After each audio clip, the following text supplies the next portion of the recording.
Hello everyone, welcome to the Lee Chess podcast commentary of Casablanca Chess Variant 2024. And this is a very special event. This is one of the most anticipated events of the year as well. And it will be featuring 4 top grandmasters in the world, and one of them is none other than Grandmaster Magnus Carlsen, our current world number 1. And also we will have Grandmaster Hikaru Nakamura from the US. We'll have Grandmaster Fishy Anand from India and Grandmaster Amin Bassam from Egypt. So these four players are selected because they're representing their own continents. So Carlsen will be representing the European continent, Hikaru will be representing the North American, and Fishy Anand will be representing the Asia, and Amin Bassam will be representing the African continent. And this is such a unique format because what they're going to play is the position, a classical position from the past. So it's gonna be quite from an interesting game that they have to play. And who's going to pick the position? It will be Grandmaster Laurent Fressinet from France and Grandmaster Hamdouchi from, I believe he's from Algeria. So without further ado, I'd like to see the live cameras of the players as well, and I believe the games have already started. So let's take a look quickly to the games. And here we have such an interesting building, and we can see also from the background there is a people from all over the world watching, and also lots of medias. And do we have the games already? And yes, we do. So I'm just going to update the cams and what we have here. So they're just going to put the position according to what they are told by the arbiters. And again, 2 grandmasters, Fressinet and Hamdouchi, they're selecting the position for them to play out, and they'll be given 15 minutes plus 10 seconds to finish the game. And there is no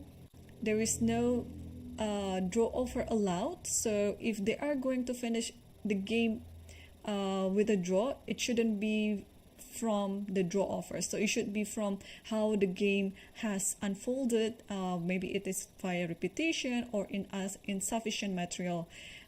So yeah, they're still playing out, and I believe we are looking at an event gambit position, which is going to be always interesting if any game started out as a gambit.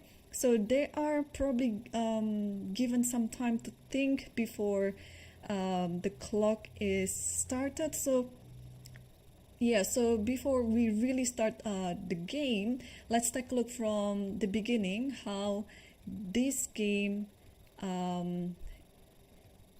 is started. So it's Evans Gambit with Bishop A5 variation and Queen F6. So this variation of Queen F6 is no longer seen in the modern chess these days. So D4, Knight E7, Bishop G5, and Queen D6, Queen B3, castles, and Rook D1, Bishop B6, and yeah, and now the time has just started. And okay, so Magnus spent some time here to think on his first move because this is their starting position. And today we'll be playing 3 rounds, and tomorrow we will also be playing 3 rounds. So there are some criteria for each the positions. So it has to be roughly 000 as the evaluation. That is first criteria. The second is it has to offer a very rich possibilities for both sides. And I'm just a bit wondering, like, who could be playing these positions before? Alright, so Carlsen is still thinking because this might be, yeah, this okay, I don't know whether Carlsen has actually played this position before. So now White is totally Well, I would say white is kind of attacking right now. I mean, that is the essence of playing a gambit. You just want to sacrifice a pawn in order to get initiatives, and yes, there still hasn't any move yet on this side. While on the other board, it's the game between Nakamura versus Amin Basem. So we also have the live cam for that one. We can take a look that Hikaru just played bishop f1, and he played it rather quickly instead of Carson, who is taking his time. So Amin Basem right now is currently thinking. And by the way, Amin Basem, I believe, is the first African player who crossed 2700.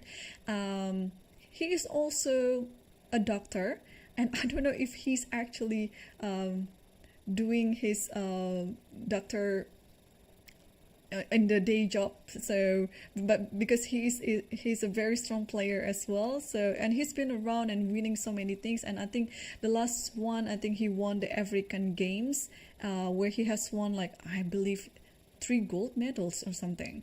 So he's definitely one of the most respected player in the world, and especially in the African continent. So this is just a very unique and nice event, that every continent has its own representation. So yeah, so let's take a look back to the Magnus's game, because if Hikaru chose to play bishop f1, Magnus has a different approach. He played knight a3, and I'm just trying to understand.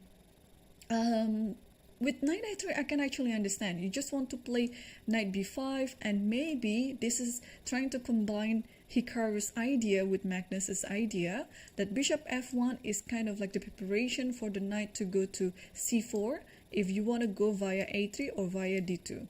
So I think these two moves can be interchangeable, because you pretty much have the same idea. Now the problem in black's position is, of course, the underdeveloped pieces on bishop c8 and both rooks on a8 and f8.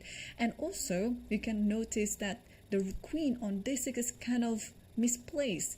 The queen doesn't belong on d6, but black in this position is trying to prove the extra pawn means something to the position.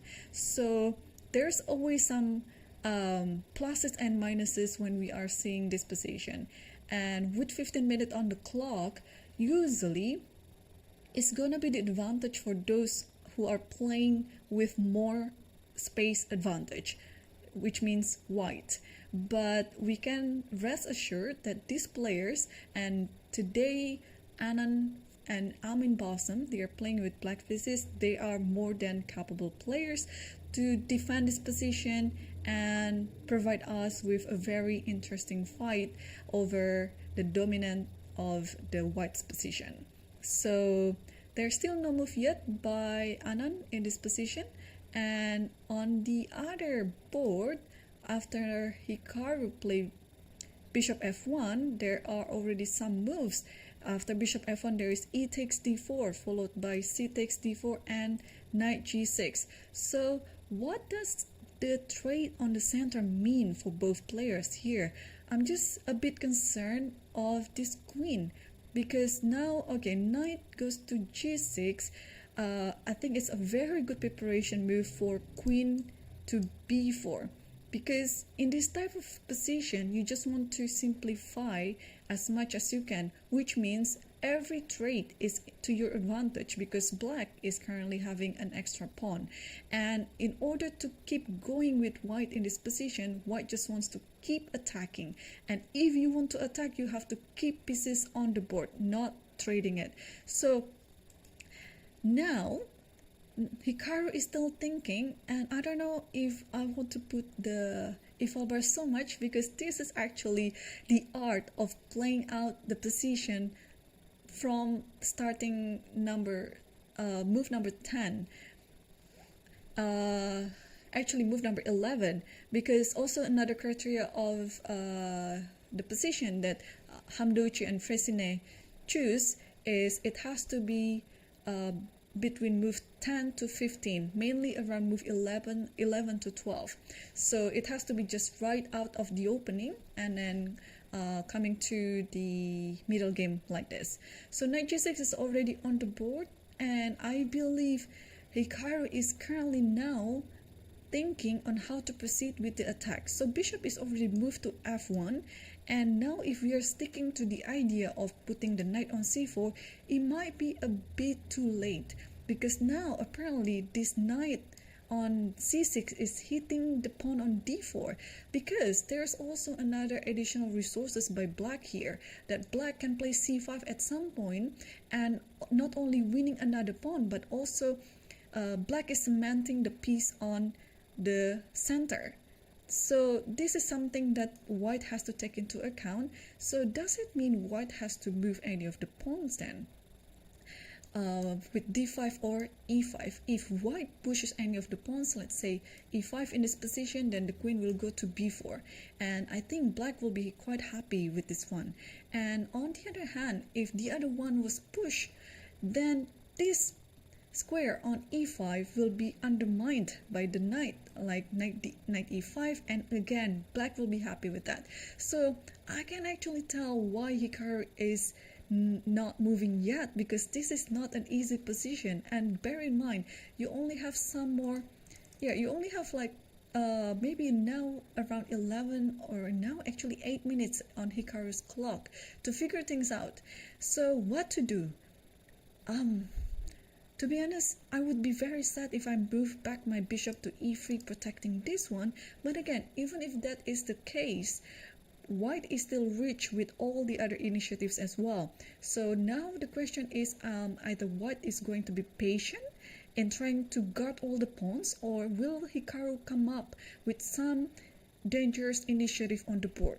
Because you can just see it on his eyes. He's looking back and forth and trying to play on both flanks, on the queen side and the king side. So you can totally see the eager eyes on the camera. So while we are waiting for Hikaru to play, and by the way, he just played, and just wondering what he's going to play in this position. We will have the move soon, and he's played knight c3, so forgetting all of these threats on d4, because I assume that after knight takes d4, if you take this one, and this is such an active defense that Hikaru did by playing knight c3, because now he has this idea by playing knight b5, and it's forking both the queen and the bishop. And I'm just wondering if there is anything like bishop takes f2, and possibly with the bishop on g5 unprotected, there might be some tactical, but I don't think so. There's queen c5 here, but the bishop can just draw back to e3, and white can enjoy the free piece. So knight c3 is on the board, while Amin Basam is thinking, let's move back to the game between Carson versus Anand. And while Hikaru chose the 11 with knight a3, bishop f1, Carson played knight a3, and knight f5 happened, and queen a4.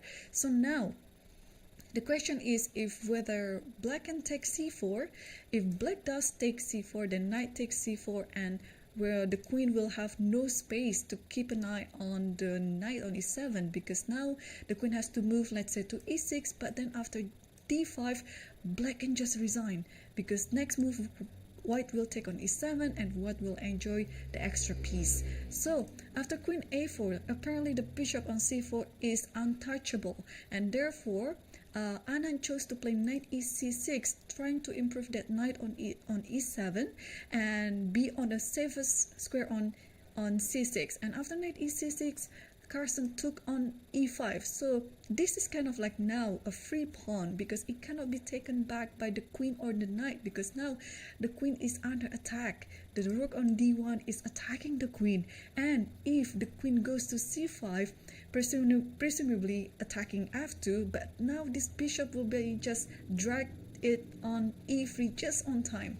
And where does the queen go then? If the queen goes to g6, and then this bishop might be, now is the time to save it, because this is such a good bishop, and I think, in my opinion, you should just keep the pair of bishop on the board. So maybe put it on d5, and then this bishop will also keep an eye on the f7 square.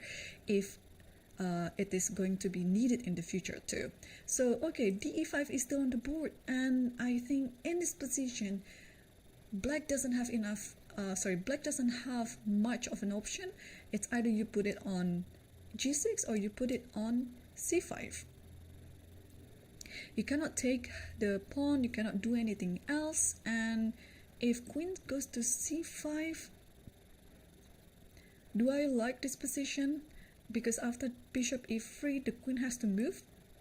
Maybe this is an okay reply to the position, because now black is about to take the bishop on e3, or also could be taking the pawn on e5.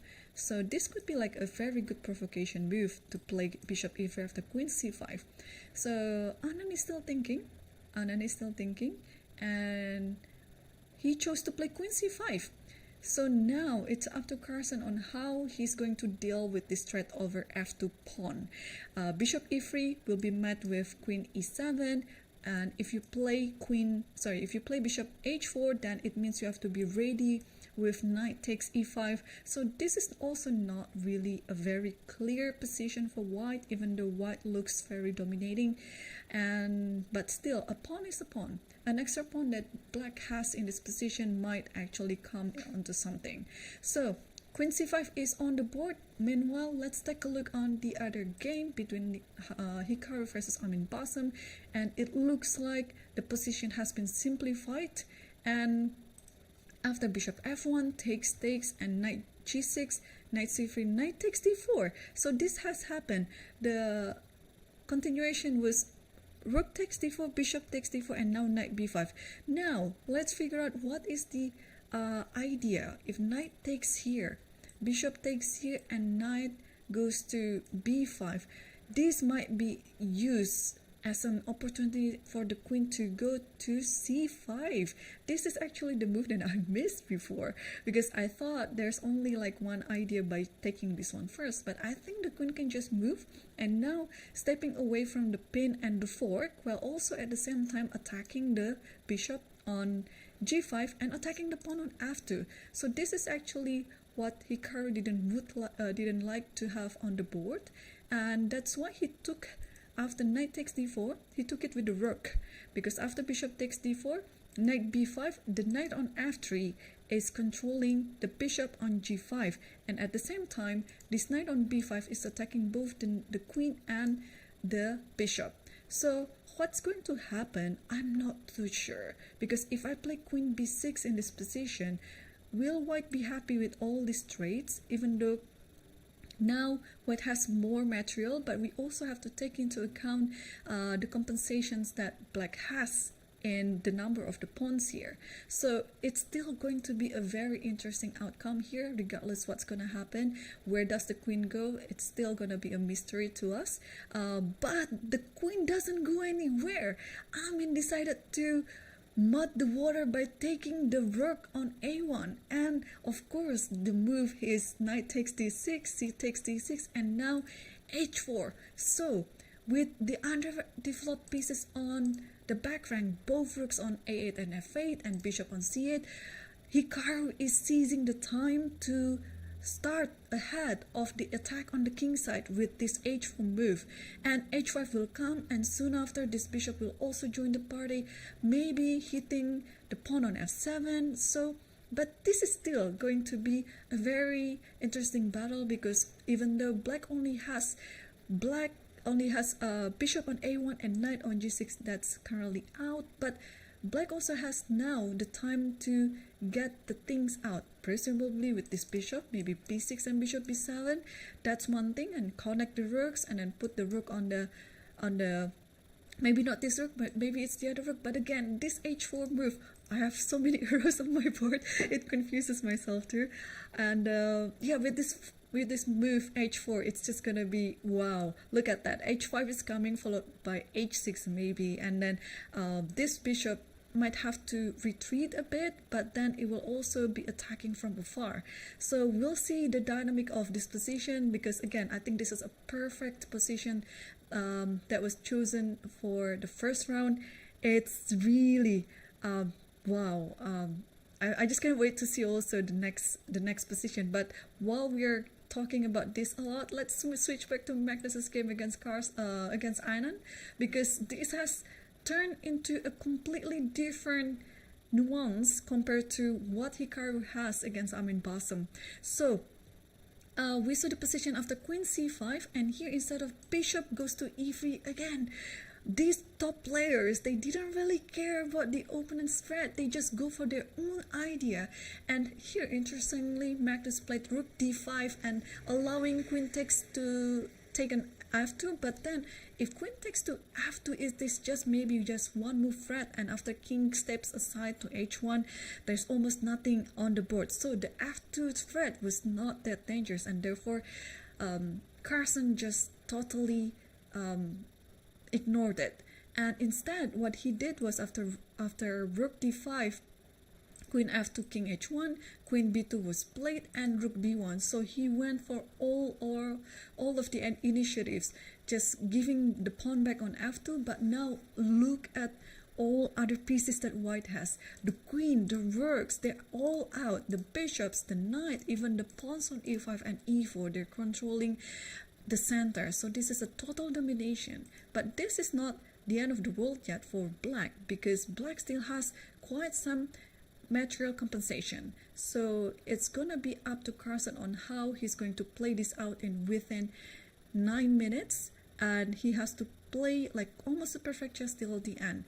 So where does the queen go after this? This is not gonna be easy, because it looks like the pawn here is free, but imagine if this pawn was taken and suddenly you will find yourself trapped, because after bishop d2, where does this queen go? The queen has to make another sacrifice, and I think Carson just will be will win this easily. So instead, after rook b1, instead of queen c3, he took d knight immediately by playing queen takes a3. Oh my gosh, this is another sacrifice. Queen takes a3, queen takes a3, knight takes c4, and queen a4. This is just winning. But what is another alternative? Let's say that after rook b1, we move back the queen to f2, but then, okay, this queen looks almost lost.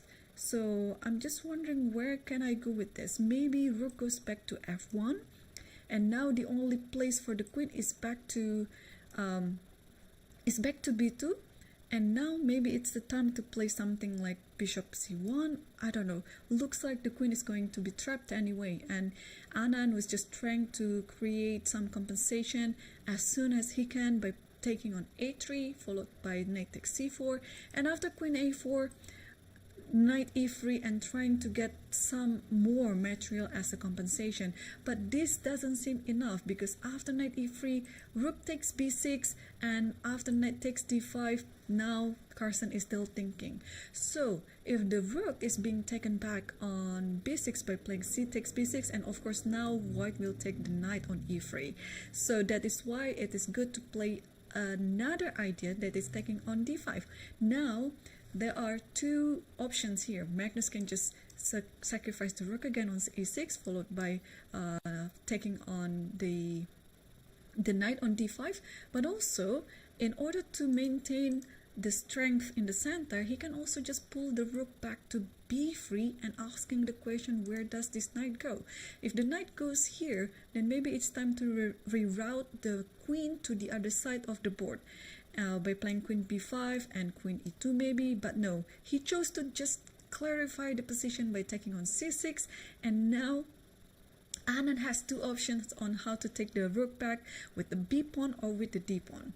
And I think I assume it's going to be with the d pawn, because you'd like to develop with your bishop, and after ed, cd, and now at least your bishop will have a safe square on e6 like that. And there's some shaking hand there. Did Anand resign?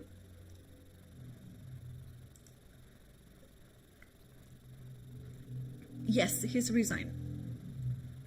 So, alright, so Anand has resigned after rook takes c6, and yeah, because the resulting position would be like this, and white just wins a lot of material in this position, and it's just a matter of time until Magnus Carlsen wins the game. And okay, so and they're going to get ready for the next round. And meanwhile, let's take a look the remaining game that we have left on this round, that after we have left it long time ago.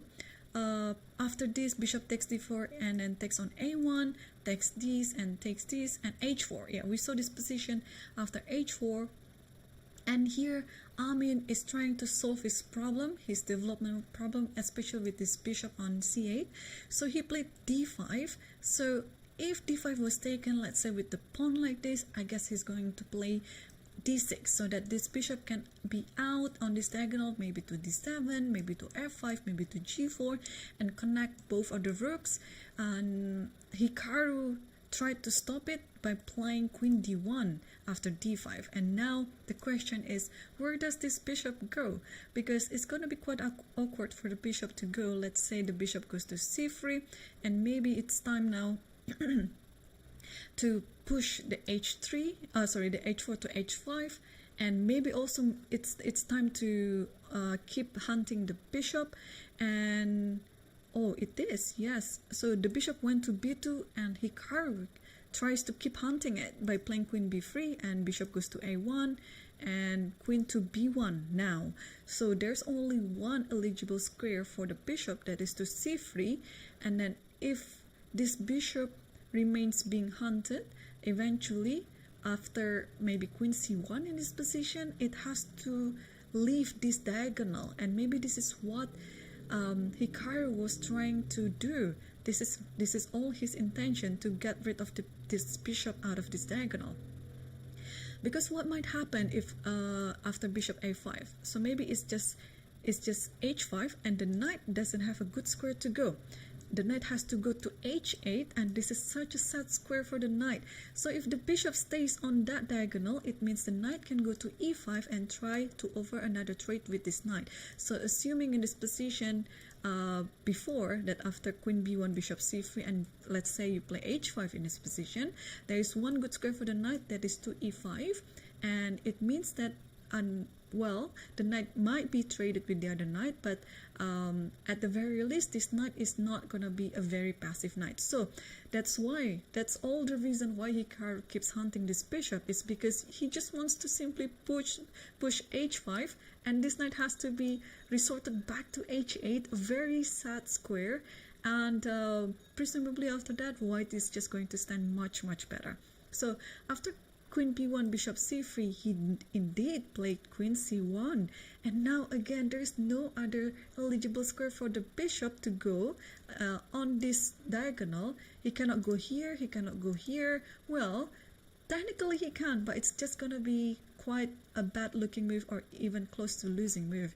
So here he had to resort to d4, but it means playing d4, despite still having the control, not actually having the control, but despite having this diagonal, now h5 is possible, and this is what Hikaru did. And knight e5 is no longer possible because it is not currently being guarded by the other bishop. So Amin has to move the knight back to h8, and now let's just wait and see how Hikaru will play this game out, because I believe this is totally his style, to keep attacking, and with all these pieces already out, he just need one more push before this one has been out again. So d6, bishop e6 is pretty much what black had in mind. So if white could be quicker to attack compared to black developing, then white will win this easily. So here, as I said it, Hikaru just played e5. Look at this prophylactic move by him. Not only that he's opening a diagonal for the bishop on d3, but also it's stopping d6 or d5 completely, because if it happens, then white will just have a pass pawn on d5, and the bishop on g5 will also be guarding the promotion square later. So instead of pushing the pawn on d, black just played rook e8. So yeah, the idea is still unclear to me, because again, these two pieces, they are still need to be working. But also I think Hikaru will not will not allow that to happen, because he has all the initiatives, he has all the dominancy in this game. And with this pair of bishops, I believe the bishop will go to c4 at some point, and then followed by maybe queen to f4 and pawn to h6. And you just have to be a bit patient about this pawn move, because then it also allows the knight to go back to g6. So while you have this idea in your mind, it's also good to notice other ideas that you might be having, especially with all your pieces. So one idea is of course this bishop, and the other idea, I don't know where to put this bishop. Oh my gosh, he did it. I was about to think like where to put this dark square bishop, because I believe that this is not the square for the bishop. And Hikaru just played it. He played bishop f6, immediately attacking for some checkmating net around the king. Like, you see how aggressive a player Hikaru is, and things like this, it should be like pretty easy for him to spot on. And we can see from the live game as well, now Amin has realized that this position is almost losing for him now. And we will have the updated time very soon, because it's also very important to see like how much time the players have on this current position. Because, well, if he doesn't have enough time, even if he has enough time in this position, it's going to be very hard still. White is totally dominated the game. And we have some move on the position. h6 is already played, so the idea is pretty much the queen just wants to go to g5 and attacking g7. So if the bishop is being taken right now, I believe it's just gonna be ef, and then you cannot really stop queen g5. Even if you play h6, this one can just be grabbed, and nothing that can stop the mate on g7. And so after h6, what Hikaru did was he played queen f4. Now it's time to, of course, activate the queen, and after bishop b4, it's another prophylactic move to go to f8 in case of g7 being under attack. So now maybe, well, the default pawn is currently n3, so you can actually take it without any worries. But maybe a simple move like queen g3 first, attacking g7, and after bishop goes to f8, and now maybe it's time to take on d4 like this with the knight, with the idea going to f5. I think this is quite a decent idea. But let's take a look what happened in the game. So what happened in the game after queen f4, bishop b4, Hikaru played bishop d3. So this is also one of the ideas on how to continue this position. When you are attacking your opponent, you have to bring all your pieces into the party, and the party here is on the king side. And I mean, just play d5, so he has to do everything he can to get, as I was just about to finish that sentence, Hikaru just made another tactical move again. So yeah, Amin had to get the bishop out, connect the rooks, pretty much just develop all the pieces, because if he doesn't have the time to do that, then it's just almost GG. So okay, bishop g7 is on the board. So if we take this bishop, and I think the move would be queen f6 check, and there are only two squares that if you go here, then queen just take on h8, and after here then coming back here again, and at least it is lost. So after queen f6, the king can move back to g8, but here I think the move would be knight g5 again, offering this sacrifice. And after taking this, there you go, this h6 will happen at some point again. And then there's a very cute mating here. So the queen goes to g7, that is the intention. So if you stop it with bishop f8, there is h7, and then it's a checkmate with a pawn. How cute is that? So after bishop takes g7, king already took on g7, queen f6 check, and I think the only move here is to play king g8. And Amin already resigned after queen f6 because of the lines that we just discussed before. what a game by Hikaru. He finished the he finished the game in a totally different approach than Carson, but this just proves us that this type of position is easier to play as white, especially with the shorter time control. Because it is also known that in the shorter time control, you'd always want to attack. By attacking, it means you're reducing the time for thinking, which might be very important later in the later stage of the game. So both players with this position, Carson won against Anand and Nakamura won against Amin Basam on the first round, and we will have a different pairing for the next round and also a different position. So yeah, we can see from the live cameras, Amin and Hikaru, they are still discussing the games. Of course, this event has attracted so many visitors and yeah, so many spectators as well, because the four players here are among the best in the world, and this is kind of like a very unique format as well. It is so entertaining for everyone to see, for me to commentate as well. It's yeah, so I believe the next pairings would be, it's between Amin versus Carson and Anand versus Nakamura.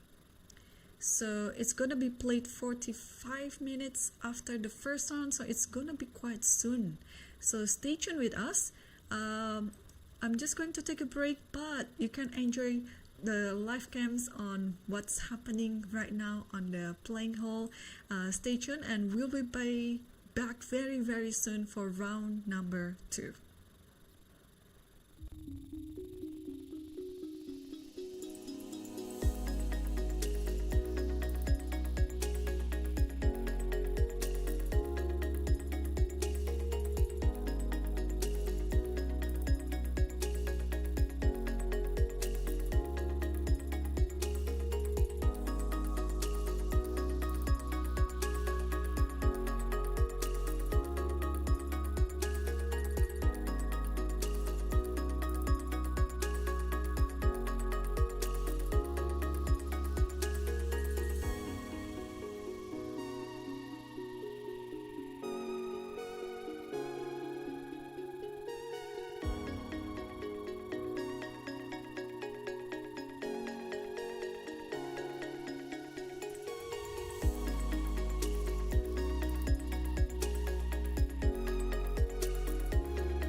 Hello everyone, welcome back to the Casablanca Chess Variant 2024 in Morocco.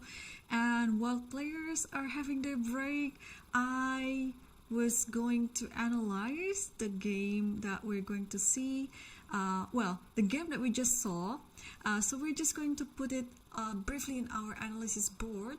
So this game that we just saw in the first round, it came from the World Championship match in 1889 in Havana, Cuba, round number 5 between William Steinitz versus Mikhail Chigorin. So let's take a look on that game, because I was just quickly looking at the match and I was just surprised. In 1889 World Championship match, there were 8 events gambit happen in their games between these two players. So it was quite a theme. Okay, so please be reminded that this is not a game between Amin Bassum versus Magnus Carlsen. I'm just using the analysis board to show the game of round number 1, where it was taken from between Steinitz versus Chigorin. So Steinitz was white, and the starting position was actually from move number 11. Alright, in this one, yeah? And then here, okay, so, wait, was it rook c1? So here, bishop f1 was played by Hikaru, and knight a3 was played by Magnus. So the game went with rook d1, bishop b6, takes here, and it was quite an equal game where black didn't have any weaknesses in the end, and turns out black just went fine, and white just missed this tactic by playing h3. And if you can't spot on the tactic, we don't have any delay in the broadcast, so you can totally put it on the chat on YouTube or Twitch, that after h3 what is the best move in this position for black. And yeah, show me the sequence of the moves, because it is not like one answer move only.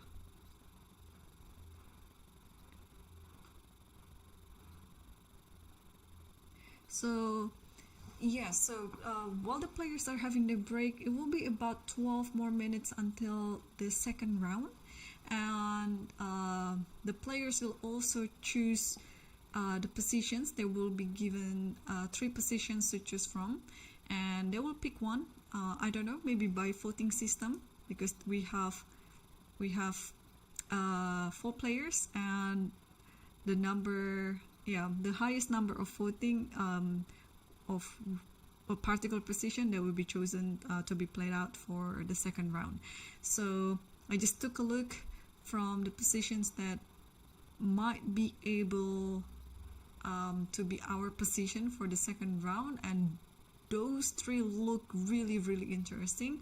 I don't have any favorite, but perhaps one of the Sicilian type of position we can expect on the second round. And yes, exactly. So in this position, after h3, this is a horrible blunder by Steinitz. And after bishop takes f3, knight takes f3, queen takes g3, and soon after the game finishes with a win for black, because this just already an extra piece for black. I will just move the game really quickly. Then after this, there's almost no more attacking or compensation that white might be able to achieve. So here, knight takes here and bishop takes, and here, instead of moving the king with the check, Chigorin just played queen takes f7, because this knight on f3 is also attacking the queen on d2. And after this, then queen just moves, and here white resigned. Yes, so again, be reminded that this is not the game between Amin Bassum versus Magnus Carlsen, because it was a totally different approach. And yeah, it's just amazing to see how in the real game Black actually won the game, but in today's matches between Carson versus Anand and Hikar versus Amin Bassam, both of the games were won by the white pieces. So about 10 more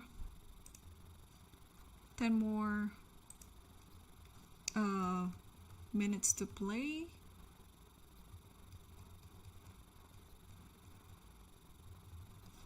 Yeah, I was just checking all other Steinitz Chigorin match on the Evans Gambit, because just imagine that the position was from 1889, so I guess that was the first time. Yeah, I think it was the first World Championship match, so it was kind of a very symbolic there, because first World Championship match, and it was being played by two of the greatest players in the world. And we know Steinitz, I think, if everyone knows this type of Lopez, which stems the name, I mean, we got the name from Steinitz itself. E4, e5, knight f3, knight c6, bishop b5, and here a6, and then d6. So, and also, I mean, this is Ruy Lopez opening with the Steinitz variation, or modern Steinitz. And also for the Chigorin, we are going to see some of the Chigorin variation, also from Ruy Lopez. Bishop b5, a6, and here knight f6, castles, and here bishop e7, c3. You can play b5 first, and then hang on, why do I just like this, and then d6, h3, castles, and then rook e1 and knight a5. So it's been known, this idea with knight a5 followed by c5 is the Chigorin variation. So usually if you're becoming like a great chess player, at some time in the future your name will be taken as one of the variations name, or if you're so great that your name will be taken as the opening's name. So, and there are many many examples like that. And so yeah, that is quite a symbolic match actually, because that was the first world championship match, and it was in 1889. I believe it was won by Steinitz, because we know that Steinitz was the first world chess champion, I mean, when FIDE was already established. So that was a really nice pick of the first round. And for the upcoming position, I still haven't had the word yet, because we're just going to see the position when the players are already seated on the board. And I need to correct myself from before. The positions will be the positions are chosen by two strong grandmasters. One is Grandmaster Laurent Fressinet from France, and one is Grandmaster Hisham Hamdouchi from Morocco.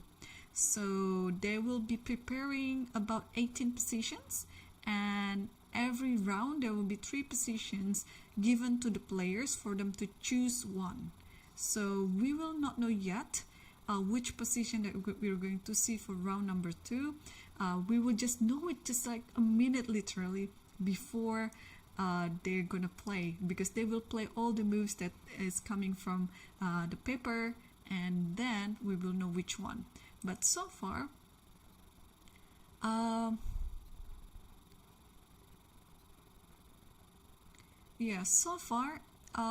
have some clue here. There will be 3 positions. One is from 2 of the top women players in the world, between Graf versus Menchik in Rotterdam 1934. Another one is from, I think it's a game from Sijun versus Galimova, and the championship was played in 2 cities, in Kazan and in Shenyang, in 1999. And another one is a game from Smyslov versus Botvinnik, Moscow 1957. The thing is, all of these matches are coming from all of these positions are coming from the World Championship match. And if you're going to look at the names only, it's not going to be really helpful, because they are playing plenty of games, minimum 12 games, and then you have to correctly pick which one is the game of the position. So about 5 more minutes until the next round. I guess we can expect that players will be arriving soon on their board. Let me actually reset the position again, because this is not actually what happened. I was just showing you from the real game of what the game was taken from. Again, it was from the game of Steinitz versus Chigorin in 1889 in Havana, Cuba. So yeah, this is such a beautiful place to be playing chess, and you can see from the side camera that there are so many visitors, spectators playing, and also the media. So a very unique format of a chess tournament, of a chess variant, where 4 of the players are representing their continent. Magnus Carlsen is from Europe, Hikaru is from the North American, Fishy Anand is from Asia, and Amin Bassam is from Africa. So this is a very beautiful representation of how chess can be played by pretty much anyone, anywhere, all over the world. Yes, so we can see that the playing hall are being cleared right now, and players might be taking their seats soon, and soon after that too, we'll be able to see which position that they are going to play. And usually the position will be between move 10 to 15 from a particular game. So usually it's going to be like on move 11 to 12, but it can be anywhere from move 10 to 15. And there is no draw offer allowed. So the game has to be played out until the end, regardless any result. So if it's a draw, it should be coming from insufficient material, perpetual, what else can it be? Or a stalemate, right? What else can we get a draw from if it's not a draw offer? So stalemate, perpetual, insufficient material. Is there anything else? So, oh yeah, 50 moves rule as well. Yeah, if you actually have enough material, but you cannot play until 50 moves, let's say you have like a bishop versus knight, bishop and knight versus king, bishop and knight versus king. Definitely you can play that. And if you are not able to finish that within 50 moves, then it is a draw. And what else? But that one, I don't have any worry of all these players, because I'm sure they are able to finish the position with bishop and knight versus king. Maybe what can be a bit tricky is rook and bishop, because technically it is a win. Rook and bishop versus a rook. So it is technically a win for the one with rook and bishop, but it's going to be very hard to keep it within 50 moves. Rook and knight, it is totally a draw. It's such an easy draw. The queen's endgame. The queen's endgame can be also tricky. It can play out so many moves. Usually like queen and pawn versus queen, because sometimes it can be won by the one who has an extra pawn, but it would be depending on how many moves, and especially the players have no control on knowing how many moves has it been played. So the arbiter has to interfere at some point. And there is also another rule of if you play for 50 moves and not knowing it's already been played 50 moves, the arbiter can only interfere on move number 75. So I don't know which rule they are going to enforce in this tournament, because usually in an official tournament like World Cup, Olympiad, these days arbiter can only interfere on move 75. If after move 75 there's no improvement made on the position, then arbiter can just stop the clock and then declare it as a draw. So it is actually the obligation for the players who's going to claim for a draw to not miss move 50. So when they know that it's already hit move 50, they should just stop the clock and then claim for a draw. Okay, so we can see that, I guess, yeah, the players are coming into the board, and soon after this, yeah, we see the shake hands by Amin and Carson, and on the other board we'll see Anand versus Hikaru. Again, a very, very exciting round, every single round. Before I do that, let me take a sip from my water, because it is always so exciting. Sometimes I even forgot to take my own breath. So yes, exactly, threefold repetition. That's what I was missing before. So the draw can be reached via perpetual, insufficient material, threefold repetition, 50 draw or 70, 50 or 70 move draw rule. And okay, so I think they're handed the paper to play out the moves, and we will actually see what it is. So there are 3 positions that might be, and those 3, it is coming from an e4 opening. So it's gonna be exciting. e4 always offers us some dynamic chess, and yeah, we will see. Sicilian, yes, I know it's gonna be Sicilian. It's not gonna be the first position, which looks like it was a French position. But there are 2 other Sicilians on the board, so I'm just going to see which one it is.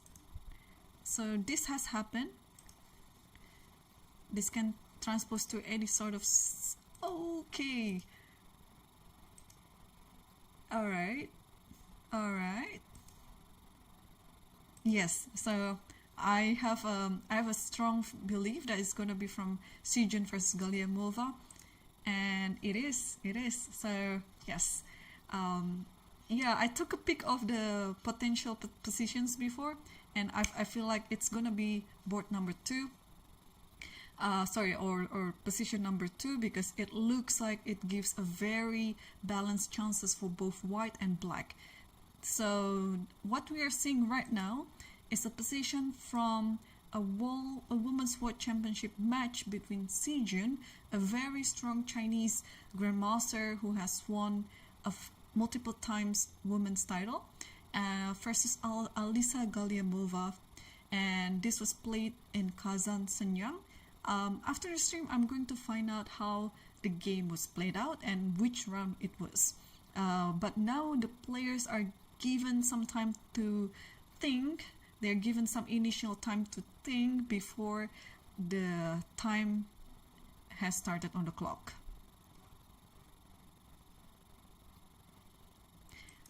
So, yeah. Now, on round number 2, Carson will be playing against Amin Balsam will be playing against Carson, so they're kind of like alternating the colors. And Anand was black before against Carson, now Anand is taking white pieces against Hikaru. So this is coming from a Schwenningen position. Well, it started out as a Rita Rouser, but then it played out transposed as a Schwenningen position with this B6 idea, which I think is no longer popular these days, but it surely is a very solid option for black. And yeah, the time has started, and now I think none of the players has already played, because, well, I believe I played this position before as black.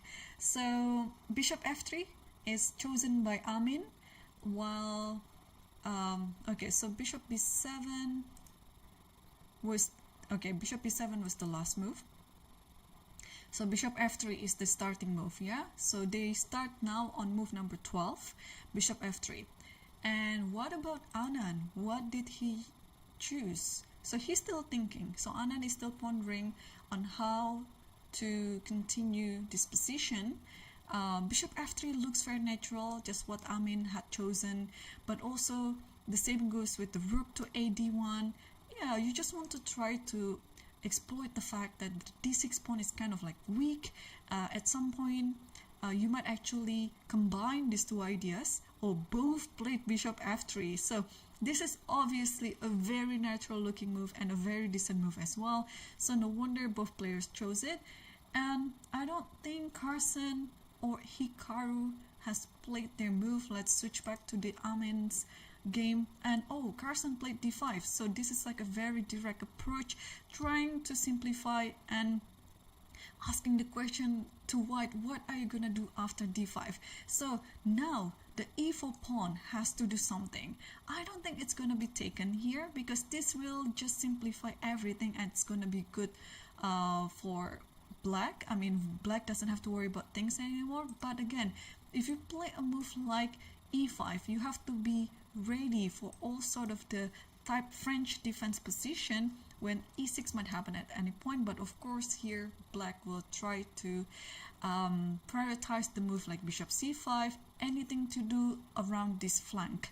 So this is actually a very interesting offer by black. Like d5 is already on the board, and I'm not sure if knight e4 is actually could be the other idea as after e5, because you cannot really takes, and now yeah, you cannot take this one because this queen will be captured and bishop will take on e4. So now if bishop moves, let's say, and maybe now it's time for black to get everything under control by doing this. Ooh, this is very interesting and very tricky as well. So what do we do after d5 then? If we take this one, then knight takes, and bishop takes, and here you might want to just play with the IQP and have the pawn like this. Okay, so this is going to be my prediction. So maybe Carson just prefer to play this type of endgame, even though this is like a worse endgame. But I guess white is only slightly better. So this is totally a playable position. You just have to try, you just have to suffer a little bit. But I believe this might be happening in our game, Amin Bassum versus Magnus Carlsen. So e d5 has been played, and now Magnus is thinking how to recapture it back. Also, there is a very nice inclusion in this position, whether or not you play bishop c5, because now after bishop c5, where does this queen go? If the queen goes here, let's say, or anywhere else pretty much, you can just take on the e3 bishop, and after this you can take twice on d5 without suffering any IQP. This also might happen in our game, but just be careful after knight takes, bishop takes, and then let's say rook goes to d1 and try to pin the bishop. Here black can step away with the queen to c7, and I know the bishop is no longer protected twice like that, but now the queen can grab this pawn on c2 and the resulting position is just equal. So we have two potential outcome from e d5, and Magnus didn't choose that one. He decided to play knight takes d5, and now I think the best move in this position for white is just to simply take the knight back with the knight. And Amin is still thinking. Both players still have quite enough some time, and please be reminded again, both players will have 15 minutes plus 10 seconds increment starting from move number one, or whichever number that they are going to start with. And here Amin already took on d5, bishop takes d5, and bishop takes d5. So Amin chose one of the possible outcomes that we just discussed. And here I think you have to take it with the queen and then go for this type of a little worse endgame, but a totally playable position. And oh, I was wrong. So here Magnus did an inclusion that I totally missed. There is this bishop f6, a very nice inclusion, because also it's hitting the pawn on b2. And now where does the queen go? If the queen is no longer touching the bishop, let's say the queen goes here and protecting b2, this queen on d8 can just simply take on the bishop, and you don't have to suffer with IQP. So if the bishop stays around the bishop, let's say going to d3, then you can totally take this, and after taking this and after c3, now the position is totally fine for black. So what happened was queen d3 was on the board, so Amin chose this one and Carson took on d5 like this. If white wants to create some advantage, even though it's very slightly, white has to take the queen like this and then playing against the IQP, and after this maybe playing c3 followed by rook d1, and then you try to double up the rook and attack on d5. But Amin hasn't played anything yet, so after queen d5 he's still thinking whether or not to take on d5 queen.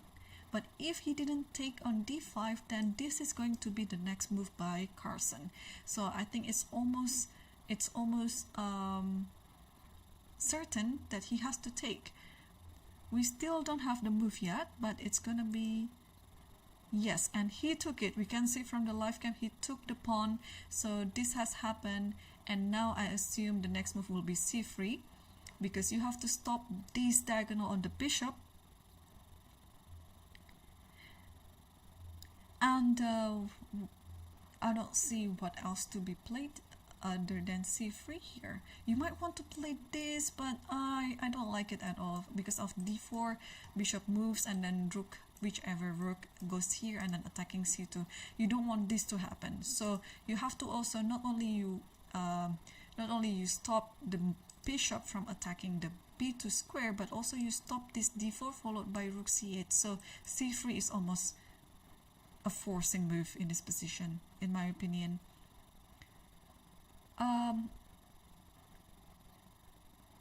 I don't know if the players have played, because on my board e5 is still the last position on the board. So maybe Amin is also thinking to play rook d1 and exchanging this pawn with this pawn, but this doesn't look promising so much. So what happened was c3 happened on the board, followed by rook fe8. So now you have to be careful not to let the rook occupies the second rank of the white. So let's say you move the bishop because it is currently under attack.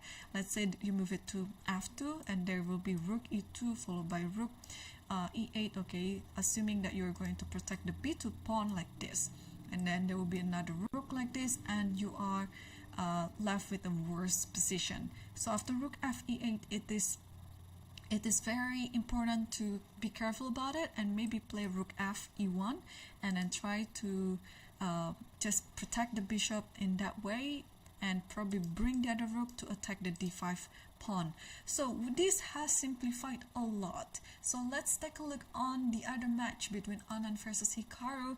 If it happened quite symmetrically. Now there is a question, what if the players copy each other? It is a very interesting question, but I don't think that they can see another board due to how the boards are located, and also they don't really have time. They only have 15 minutes left on the clock, so I think for the whole course of the game they will have to be seated. And let's take a look what happened in the game between Anand versus Hikaru. And after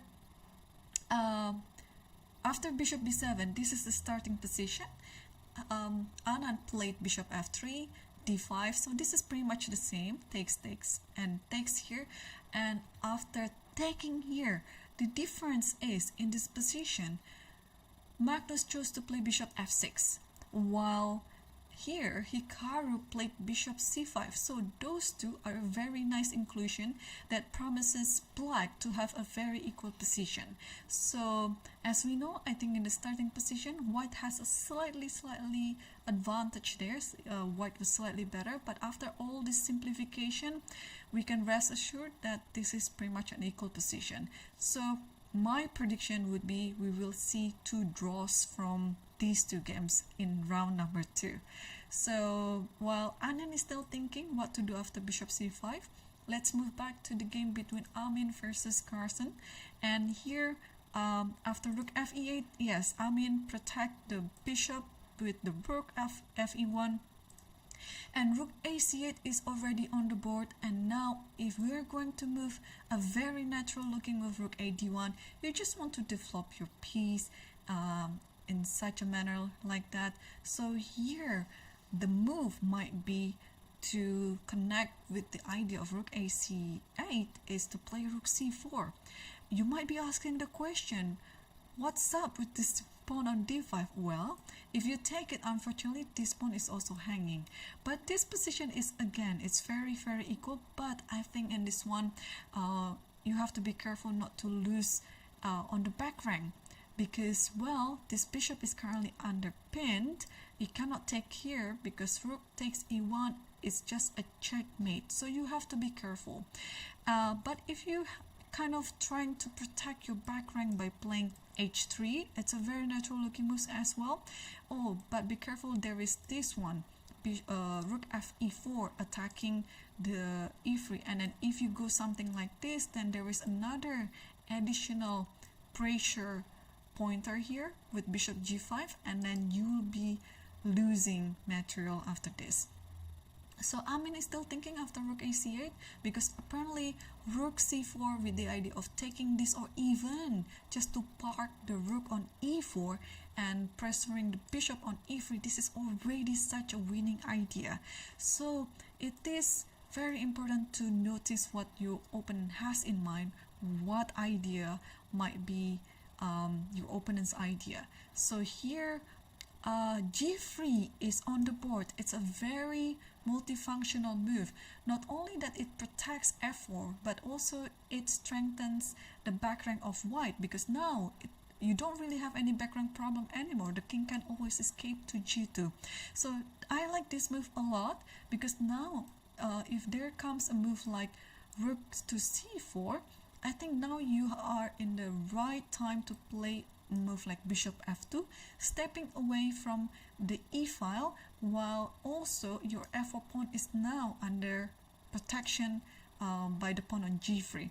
And again, we are playing against the isolated queen's pawn. So what white is trying to do is to trade as many pieces as possible, because just imagine this position, if you are left with only king and pawns, who is going to be better?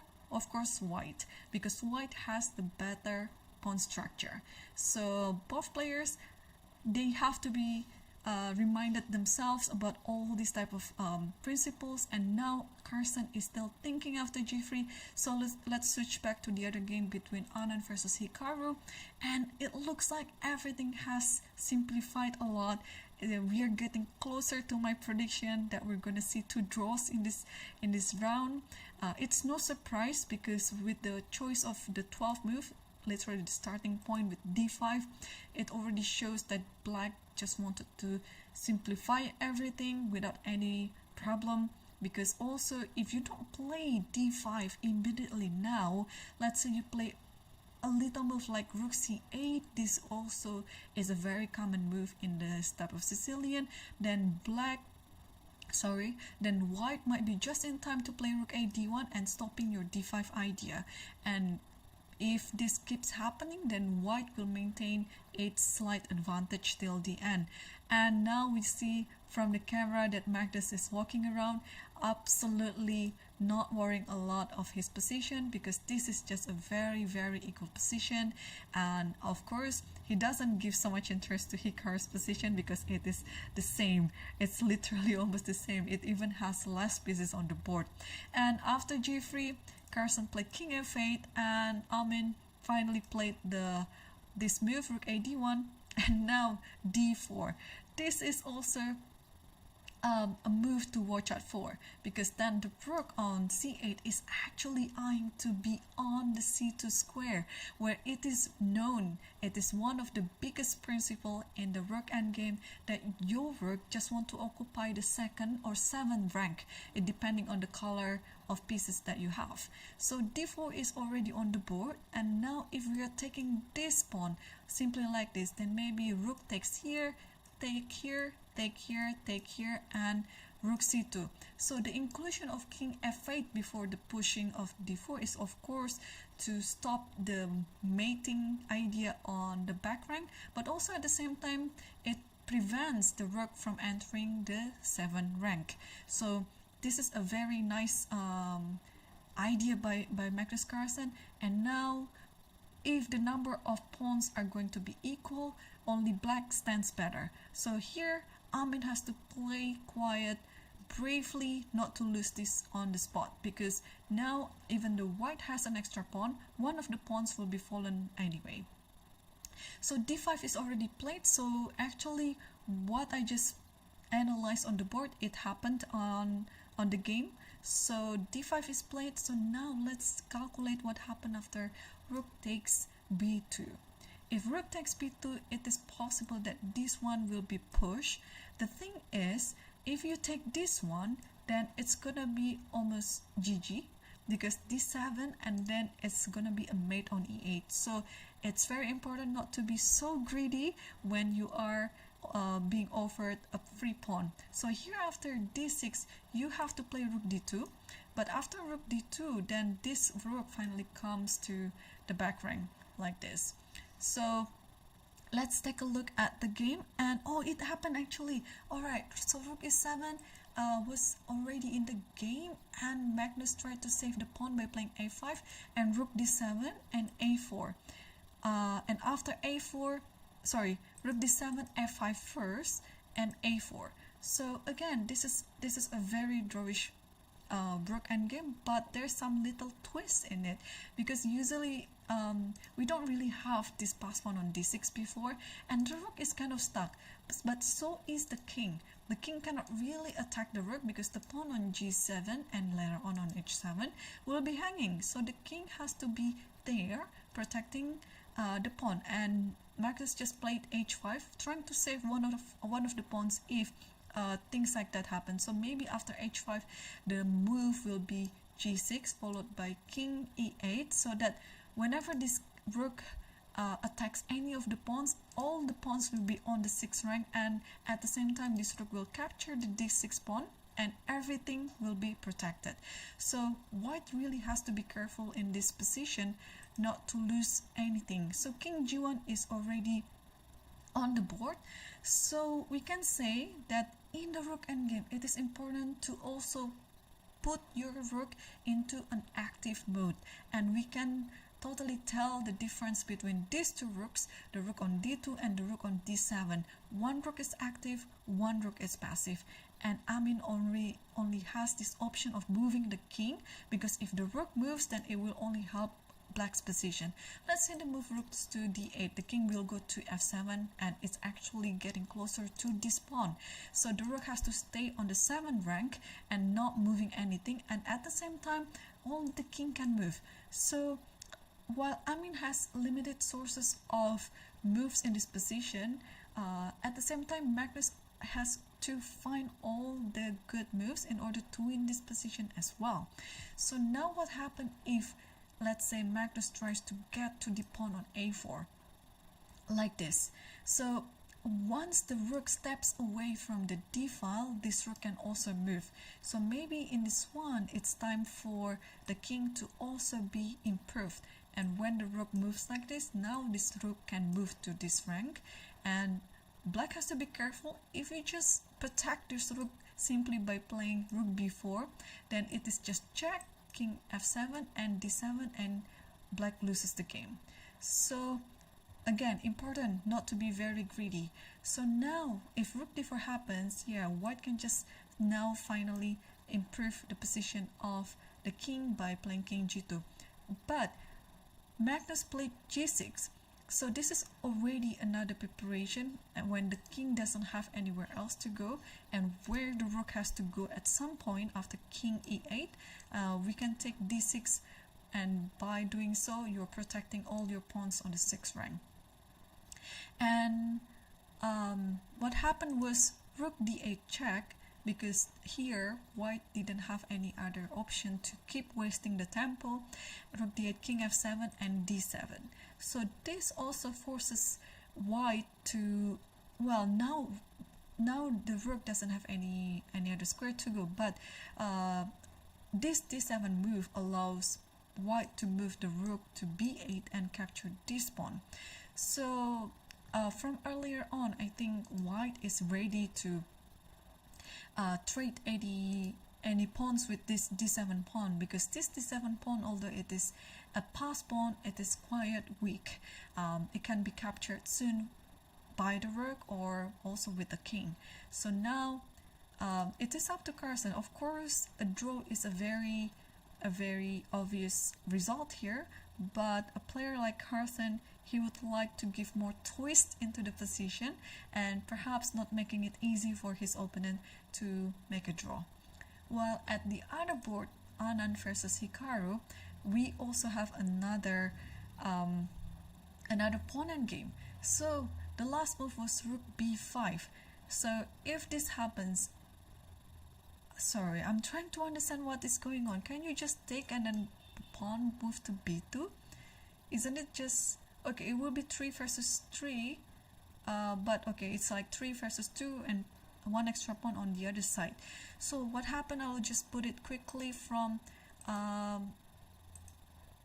somewhere bishop c5. Yeah, so we saw this position from bishop c5. So queen d3 takes everything, takes here. This should be just drawish, but how did Hikaru manage to get a preferable position? So again, this is another example of active rook versus passive rook. And here black is actively attacking, but white has to defending all the time. So takes, and eventually in this position Hikaru won a pawn. But now the question is, can he turn this into a win? Because this rook on b5 will be just going along, and yeah, rook has to be on the 7th rank to also limit the king's activity, while at the same time keeping an eye on this pawn. So this, I think, is still technically a drawn position, but of course only black can play for a win. Let's move back to the other game, and it looks like everything has been, oh, I was about to say, I think everything has been simplified and it should be a draw. But just take a look at this position. The king is very restricted here, and we have almost the same story as the other pawn, where black has an extra pawn. Well, technically the other one is not an extra pawn, but it looks like it was an extra pawn on the queen side. But here I think it is more obvious that it's gonna be just a draw, because the king on h6 cannot go anywhere. So here you can just simply play your move with the king and keep the rook on a7, because you want to stop the king from activating on the 7th rank, while also at the same time you are stopping this pawn from promoting. So do not let this rook somehow on the other side, because the rook might be activated. So a4 is already on the board. I think the games are getting closer to a draw, and here king f2 has just been played. Let's assume rook a2 will be the next move. Black doesn't really have any other move, but again, there is no draw offer allowed in this tournament, so it has to be played out until the end. Well, unless there's a repetition, or there's a perpetual check, or there's an insufficient material balance. So rook a2 is already on the board. Now you have to be a bit careful. If you play something like king f3, I was just about to mention king f3, and after a3 you kind of like in zugzwang.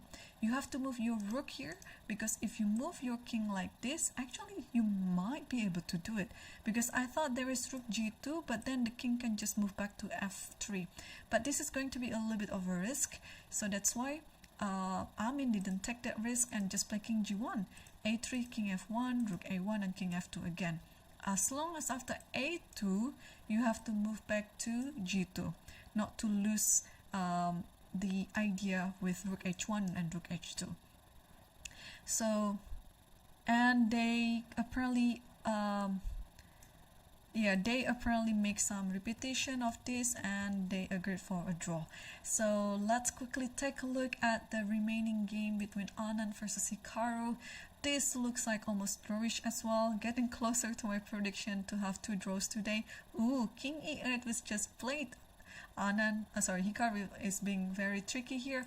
You cannot take it at this, of course, because this is gonna be a queen, but also at the same time there is this check. So King E8 is on the board. Maybe the idea is to approach the rook with the king to D8 and then to C8. And what did Anand do? He just played F6. He is creating a counter play on the other side of the board. So if you take this pawn on H5 will be a pass pawn. So it can be easily moved to H6 and we might just see like a very easy draw from Black's perspective. And this just happened, so I think you have to take care of it from behind by playing rook H2. And after H7, you can just simply take this, takes this, and this is just a very common position to make a draw. The king is already very advanced and there is no compensation to it all. So I would assume that if they reach this position, and they did reach it somehow, so like this takes and takes this, and king e7, rook b7, king 8, they will just repeat the moves and agree for a draw.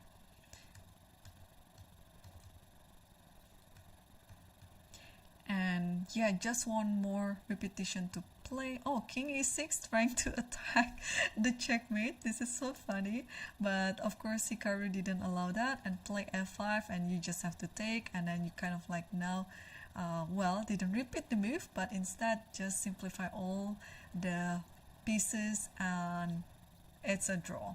What a game that we have today on round 2. It's a totally different nature to round 1 where we saw the events gambit. In this round 2 we see kind of like a very quick simplification starting from move number 12 with this d5. So both players, Magnus and Hikaru, played d5. So this is a sign of the great minds think alike, because after d5, even though the games have a slight difference to it, like especially toward the end game, but still the outcome of the position, it's all pretty much equal. And even though there's also some little twists in both games that Black stands a little bit better, but it was not enough to win the game after all. So we have another break. So apparently today we will play 3 games, and the last game of today, unfortunately, it's gonna be in 40 minutes. So the players are taking their rest, and at the same time they'll be choosing which position to play.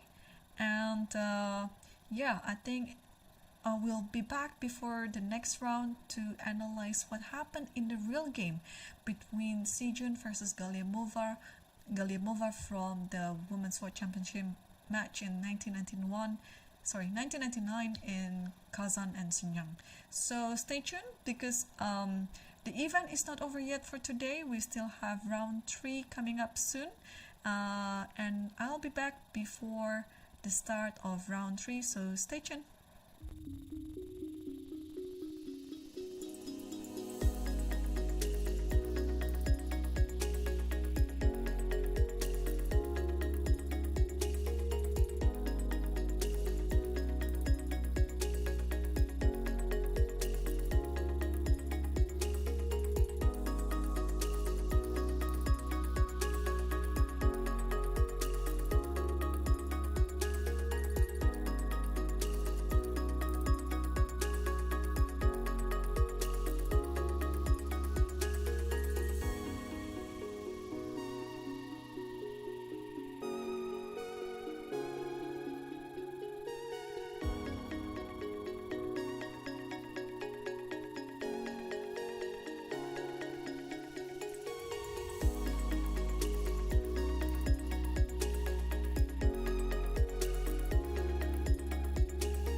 Hello, welcome back everyone, and we are getting ready for the last game of the day in the Casablanca event in Morocco 2024.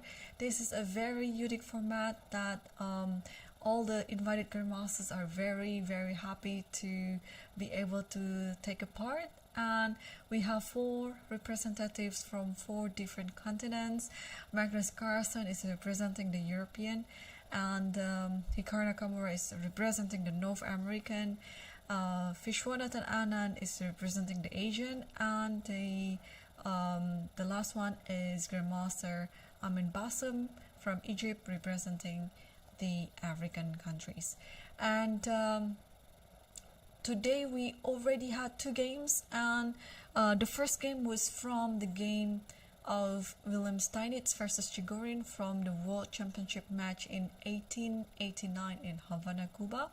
And the second game was from the game between Shijun versus Alisa Galimova in the Women's World Championship match in 1999 in Kazan, Sharjah. So the championship was divided in two cities, two countries. And for the next one, we will not know yet. But apparently I have my team told me that it's gonna be a game from Karpov versus Kasparov from Moscow 1985. I will have to find out which game or from which round it is, because if I'm not mistaken, during 1985 there were plates for so many games and it was adjourned.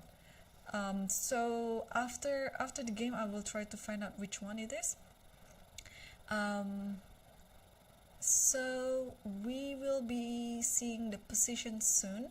Actually, I have the position for the game number 2 between Sijun versus Alisa Galimova, just to make a comparison on how the players played it. Let's switch to my lichess, and here we go. So it was this Schwenningen Sicilian, and Sijun was white, Galimova was black, and in this position after bishop b7, this is the starting position. So both players, Amin Bassem and Anand, they all played bishop f3. And also Magnus Carlsen was also black, Hikaru was also black, and they both also chose to play d5. And in the real game, Sijun versus Galimova, d5 was actually played in the game. So the game ended with also another draw, but it turned into a little different position, but it's almost similar to the game of Amin Bassem versus Carlsen, where Carlsen chose to play bishop f6 here as the inclusion, as opposed to bishop c5 here, what Hikaru was chosen.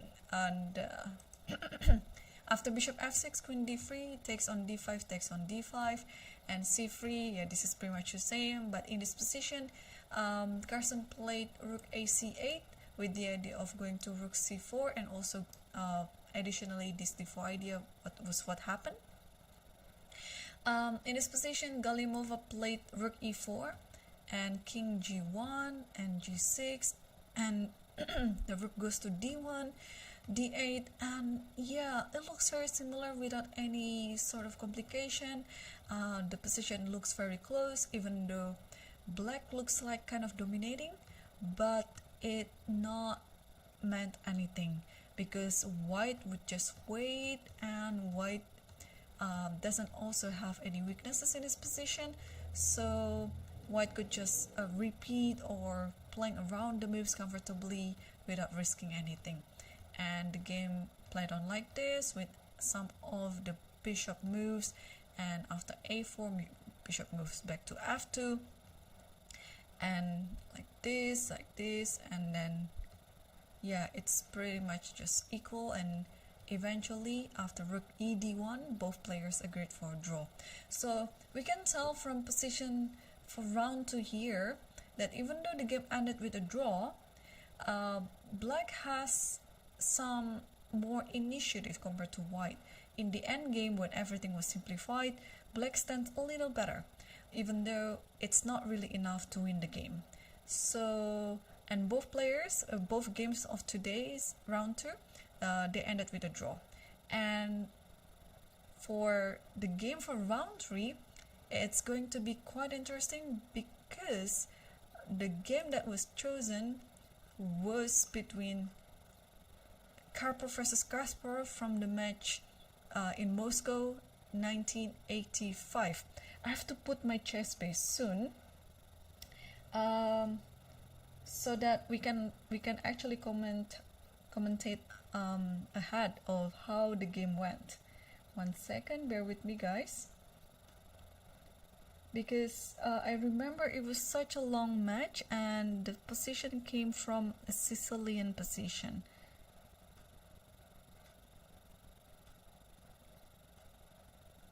Actually, I can just search. Alright, search for Karpov Kasparov.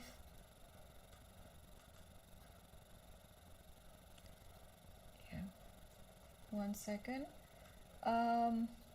So the next round will start in roughly about 8 minutes.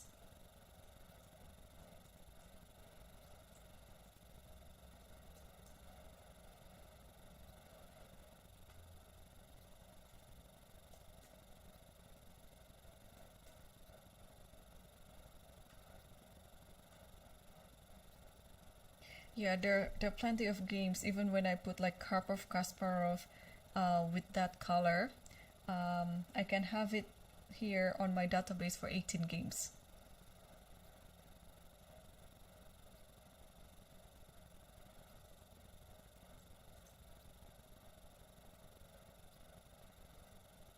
So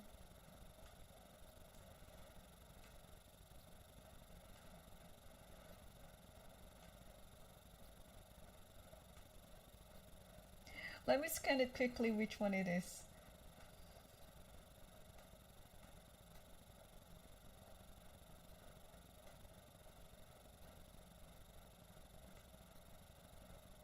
Okay, found it.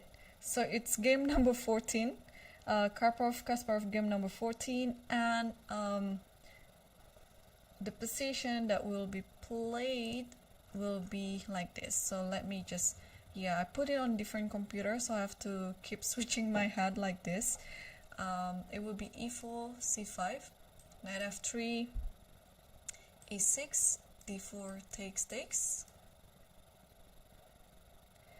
So knight c6, knight c3, and d6. So we have a Keras attack here with g4, and after h6, h4, a6, bishop g2,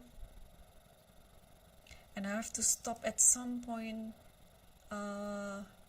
Alright, so bishop g2, bishop e7, and now bishop e3, knight takes d4, queen takes d4, e5. Oops, is this a position? Let me check. Oh yeah, e5, that's true. And queen d1. And this is black to move. Bishop e6, and I think this is it.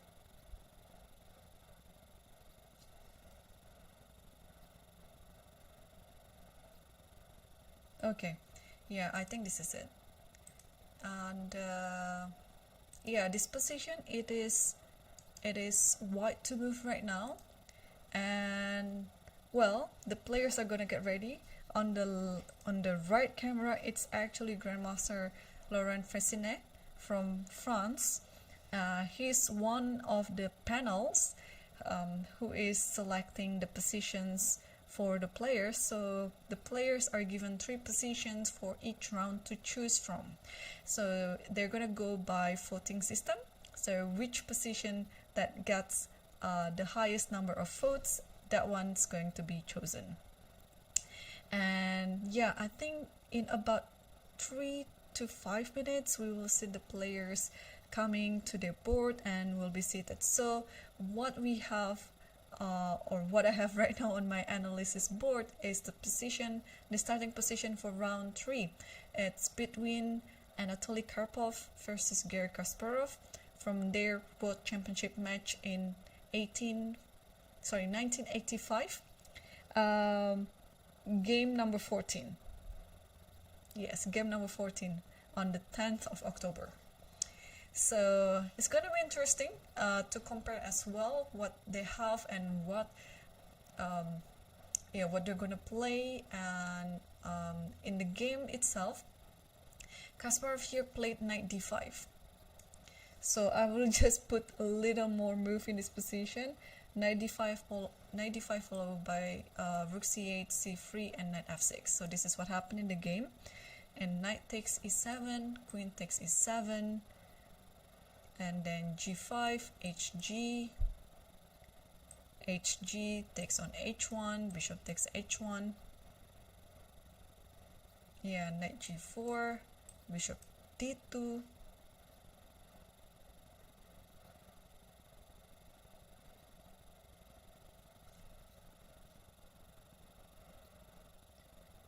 Yeah, queen f8, queen f3, and so on and so on, and the game ended with a draw. I don't think any of the players will repeat until this moment, because it's gonna be hard to actually repeat all these ideas, because this look very, very original.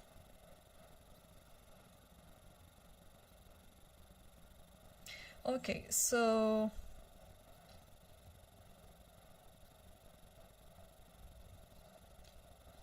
yeah, so we'll be seeing the players very much soon.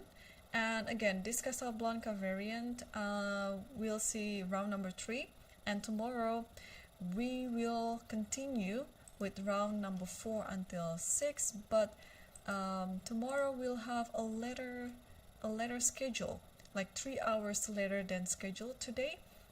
If today we start at 4:15 Moroccan time, PM, tomorrow we'll start at 7:15 Moroccan time.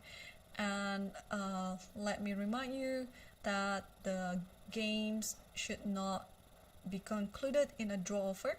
So even if the position looks kind of like drawish, the draw has to be coming from like repetition or perpetual checks or insufficient material. So there shouldn't be any draw over at any stage of the game. So no draw over allowed, and the players will be given 15 minutes plus 10-second increments starting from number 1 move.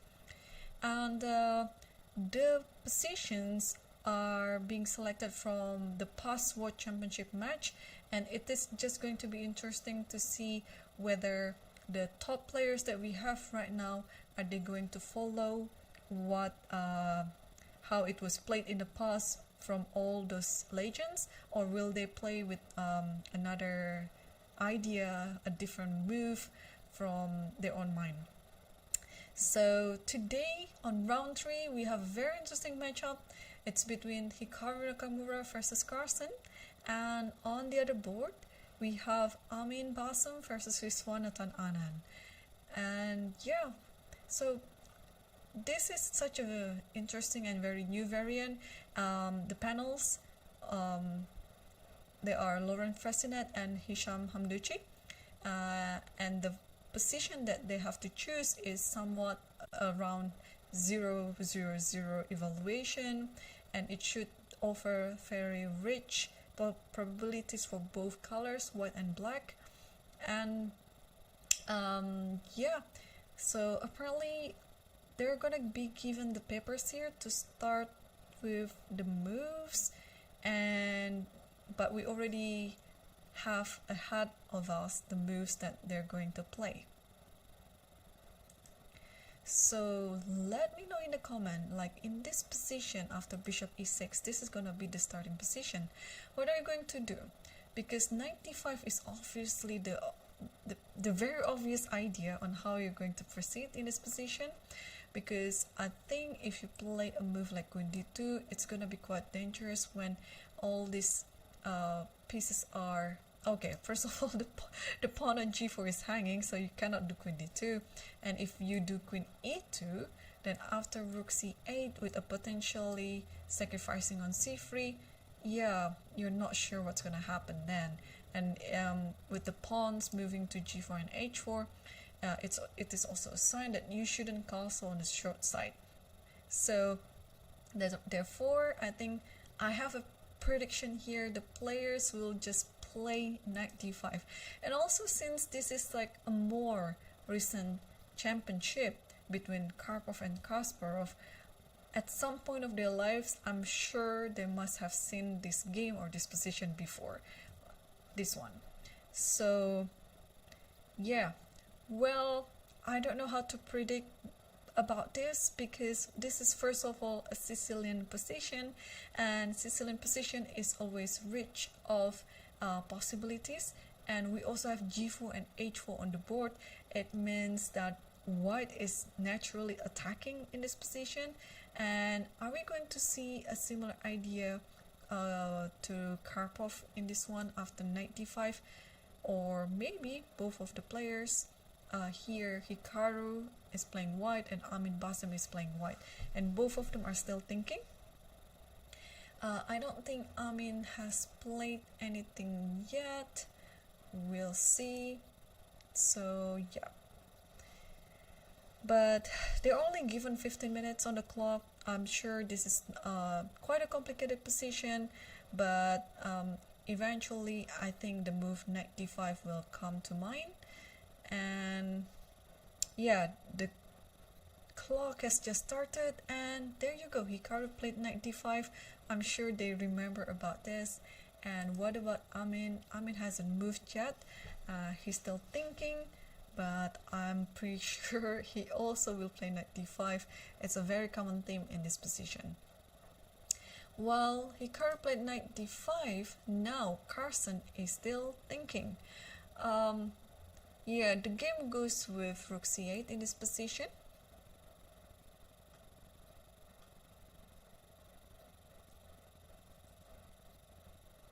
Yeah, rook c8, c3, knight f6, and knight takes e7, queen takes e7, and so on. And apparently Carson just played rook c8. So again, this is of course a very common move in the type of Sicilian as well. The idea why you're playing in this flank is also because you want to open up the c file. And yeah, we'll see if c3 will come up on the board, because this is what Karpov played against Kasparov, and I can see from the live cam Hikaru just moved something and he did play c3. So again, because this is a most recent, well, it's not that recent, but 1985, between Karpov and Kasparov, the best two players in the world, even though they played such a long match. I think it was scheduled for 48 games. Yeah, this game is I believe not even them. I mean, I believe myself, I've seen this position too before. I just maybe couldn't remember what was the continuation. But it's just amazing to see how these players, perhaps trying to recollect their memories about the game, and then they compare it to any sort of other moves if they have like a better moves than that. And here Carson played knight f6, so we are still following pretty much the game between Karpov versus Kasparov. And here, if you want to keep following again, the knight has to take on e7, then queen takes e7, and so on. Meanwhile, let's check on the game between Amin Basim versus Viswanathan Anand. So knight d5 was already played, and Anand here is still thinking.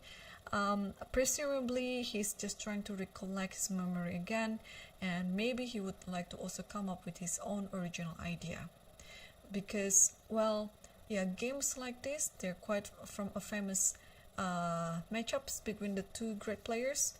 So it's interesting if after knight d5, rook c8, and let's try to push one of these pawns. The thing is, this rook is ready to take on h1, and it also sometimes happens in the game, like there is a trade along the h file. So I don't know what to make use of these two pawns. Like if you push it like this, maybe I can just take like this, and I think it's just gonna be a transposition to the game. So you take this, maybe takes and takes, like this, and takes. Okay, the difference is the knight is still on g8, but if that was the case, maybe it's good to take it with the knight on e7. So, but anyway, after knight d5, Anand also played rook c8. So here, if c3 happens on the board, then we are going to keep following the game. Meanwhile, in the game between Hikaru versus Carson, c3 was already played and knight f6 also was played. And now knight e7, we're just going to wait for this move to happen. But also, if you want to come up with some original idea, this position is totally very rich of all other ideas. So maybe let's make something work. So knight f6, the idea is, okay, the knight wants to take on g4. So how do we deal with this move? Let's say we move it here.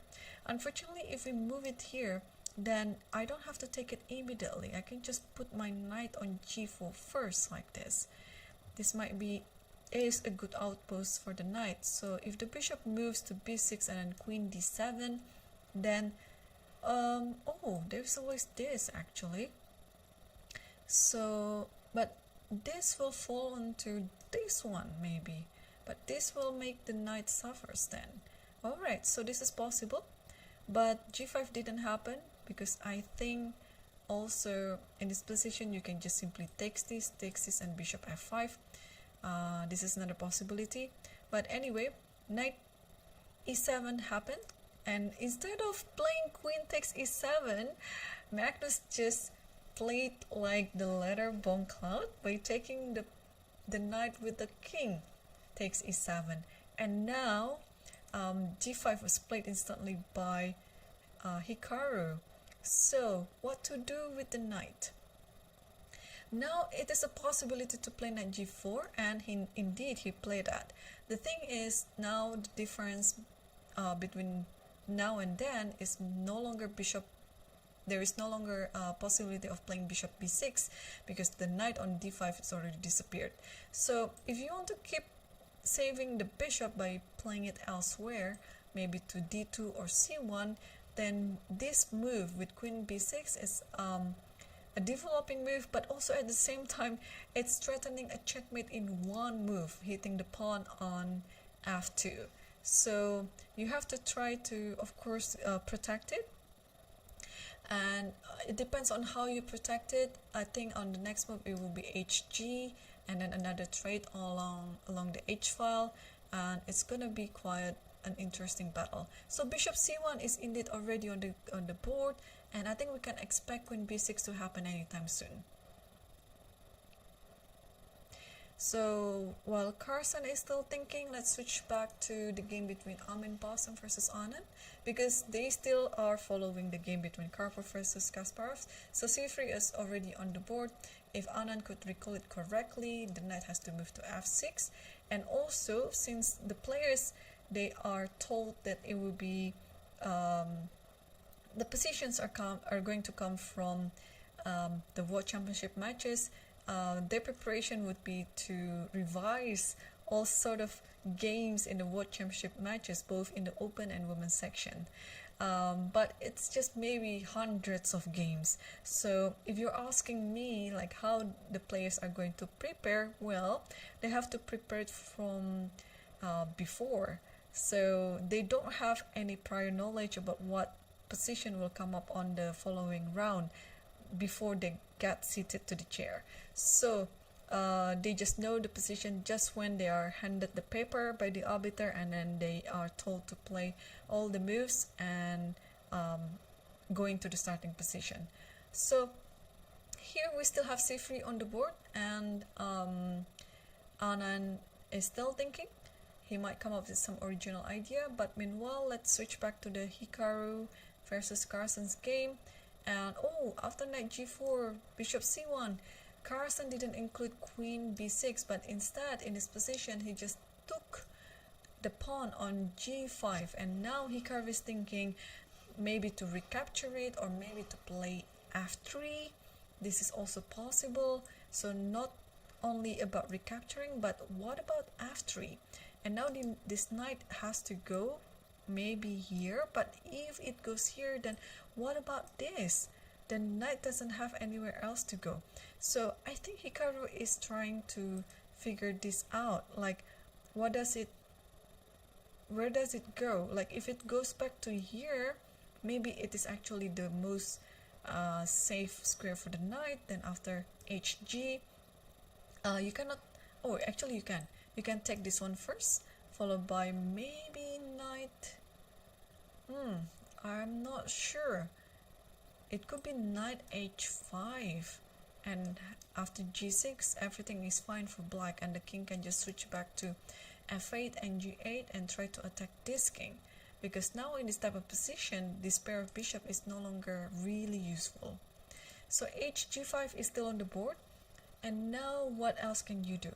So if f3 is not a great move in this position, you might want to hit this knight with the other piece, that's to play bishop f3, and then after this at least the idea of knight h5 is not going to happen, because the queen will still control the h5 square. So let's say this happens, check, take, and at least now the knight has to go elsewhere. It cannot go to h5, and that's actually what happened in the game. So Hikaru played bishop f3, and now Carson is thinking on how to deal with this threat on the knight. Alternatively, you don't have to move anywhere. Alternatively, you can just play queen d7 too, trying to protect the knight in such a way. And after this, then you can just take this, takes this, and maybe put the rook on the h file, and this actually looks great for black, because then black has some sort of a counter idea along the h file.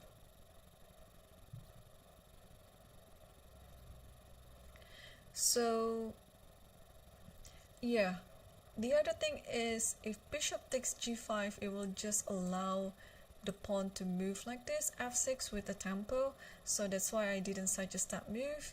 And the bishop has to move again, maybe bishop d2 or back to bishop c1, and here black just looks or standing better. So what happened in the game was after bishop f3, Carson did play queen d7, so he was he was thinking the same like I did, like you don't have to move the knight, you can just protect it with the queen to d7, and however you take the g5 back with the bishop or with the pawn, black always has a very good response to it. And Hikaru is now back to thinking, oh, he didn't take on the pawn, he instead played rook g1 and keep attacking this knight on g4. So now the question is, where does this knight go? Because it looks like this pawn on h4 is free, you can just take it like that, but there is this check, and it's kind of like a fork, because now the rook is under attack along with the king. So you shouldn't be greedy and taking that pawn, and now maybe it's time for the knight to move. I'm just trying to find if the weird looking move knight h2 works, because wow, this is actually what happened in the game. Knight h2 was played by Carson, and Hikaru captured the pawn right away now with the bishop. Now the nature of the game has changed a lot, because what is the knight doing on h2? But anyway, let's solve this check first, and Carson solved it by playing f6, and whenever the bishop moves, it's going to hit the pawn on g7 right away, so black has to be careful about it. So for example, in this position, bishop e3 has just been played. Maybe black can insert knight f3 first, because otherwise this knight will be trapped, and after knight f3 check, queen takes f3, and now we're going to deal on how to anticipate this rook takes g7. Maybe rook h7 is a nice looking move, it's fine, there's nothing wrong about it, I would say. But also after this, maybe it's just castles, and then white is also trying to attack on d6. So now after some moves, it looks like the position has changed a lot. So instead of taking on f3 here, Carson just simply protect the g7 pawn by playing rook cg8, and I'm a bit worried of this knight. It might be trapped at some point, but also at the same time, the rook on h8 is going to take on h4. And another idea by playing rook cg8 g8 is also to give some space for the king to hide on c8 later if necessary. So now if you don't do anything, let's say you play queen e2 in preparation of castles, then this might be is the move. And then if you keep castling here, I don't know what's going to happen, if it's going to work or not. Here and bishop g4 and trying to attack you that way. But okay, this rook is under attack as well, so maybe there's a compensation to this. Takes and takes this, and maybe now white is standing better. I mean, even though black has some extra material, but white is having more initiatives. So what happened was, after rook cg8, queen e2 was played. Oh no, queen e2 wasn't played, sorry, h5 was played. So Hikaru decided to save the pawn by playing h5, and now it's going to be harder to try to attack on this pawn, because also even if you take this one eventually, you're not going to be able to attack it unless the king is put into safety first. So let's say king goes here, but then there is a long castle, and maybe king has to keep moving to the side like this and hide. Okay, but there's always something like this, but at some point maybe you have to play some d5 like this, and then maybe bishop f5. And yeah, this is going to be quite a rich position to play. This bishop stands really great here, and we are almost going there. So h5 was what we saw before, and now Carson took on f3, queen takes f3, and we're going to wait what Carson is going to do in this position. And be reminded again that players have 15 minutes plus 10 seconds until and for the rest of the games.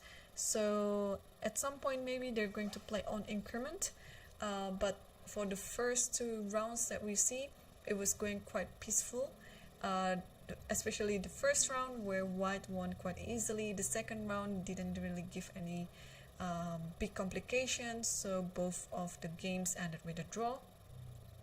And this third round, we are following a game from Karpov versus Kasparov match in 1985 in Moscow, and specifically round number 14. So while Carson is thinking, we can switch to the other game between Armin Balsam versus Anand, and they have a completely different outcome here. So after c3, Anand decided not to copy what Kasparov did in the game by playing knight f6, but he came up with some original idea, just taking on h5. Sorry, take on h4. And then after bishop b6, queen g5, bishop a3, queen d8.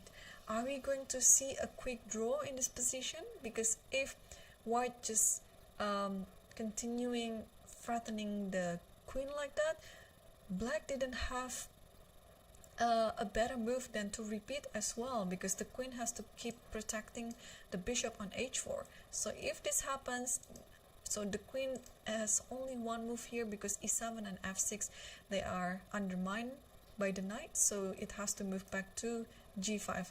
And Armin is thinking quite long already. I think he's still deciding whether or not he's going to repeat this move, because it is quite possible that we'll see some repetition. So they're already repeating these twice. So queen g5 is already on the board, and I'm almost 100% sure he will come back to bishop e3 again. So when this concludes, then we can switch back to the other game, because the reason why I'm very sure is because Armin Balsam has already spent so much time on this one, and he's now left with only 3 minutes on the clock. So if he's not going to decide anything else, and yes, we see on the live cam it's bishop e3, and he's kind of like not offering but signaling that this is a big repetition and asking for the arbiter to interfere or to validate the draw. And there you go, we have a very quick game here on round 3, and I just didn't expect that it's gonna be this quick of a draw, but that means we can we can focus on the game between Hikaru versus Carson, which looks like now Carson is in the driver's seat. So I guess Carson is better in this position. So after queen takes f3, instead of playing like king d8 or king c8 like what I suggested, he came up with the most powerful move, queen b5. And now it's asking the question on how are you going to protect this pawn, because if you castles here, it means you leave this one pawn hanging again. And if you play queen e2, then black will be happy to grab the queen and go to the endgame, because black has an extra pawn here, and actually two extra pawns, because this one is also going to hang. And if you play rook b1, of course this a2 pawn always hangs. And if you play b3, then your queen side is kind of weak, and where are you going to castle your king? So this queen b5, it's such a beautiful move. It's an attacking move, but also at the same time it makes white's position very uncomfortable. And I don't have the time for Carson in this position, but Hikaru has 5 minutes, close to 6 minutes left on the clock. And yeah, so Carson has been undefeated so far after 2 rounds. So is Hikaru. So it's almost like it's a Swiss tournament where the leaders play against each other. Hikaru also won on the first round against Amin Bassam, and he drew the second round against Anand. And now the leaders play against each other. So who's going to lead after the first round? Or are we going to see another draw in this game? We'll see. And Hikaru is still thinking, 5 minutes left on the clock.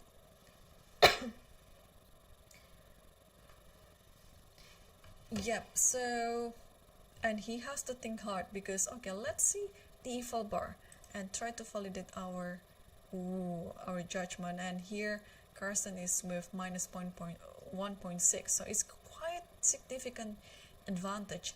And Hikaru just moved something. What did he do? He played bishop c1. It's such a move that you don't want to play, especially if you're planning to play a long castle.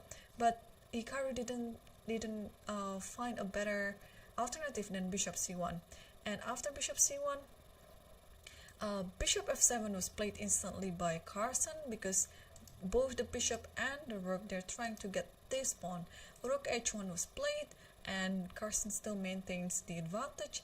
And I can just put the eval bar off, and let's think this position with ourselves. So I would suggest that what about doubling the rook like this, and then just keep trying to attack the pawn on h5, because again, the only counter idea that white might have is if white can castle long and then try to hit the pawn on d6. But this seems to be quite a distant future, because now the bishop doesn't even move. And also, alternatively, maybe it's time to switch to the center, because the king is still in the center. So what's going on after d5? It looks interesting to me. And then maybe put this rook to d8 later, because there is always a space for this king to go in case it gets checked.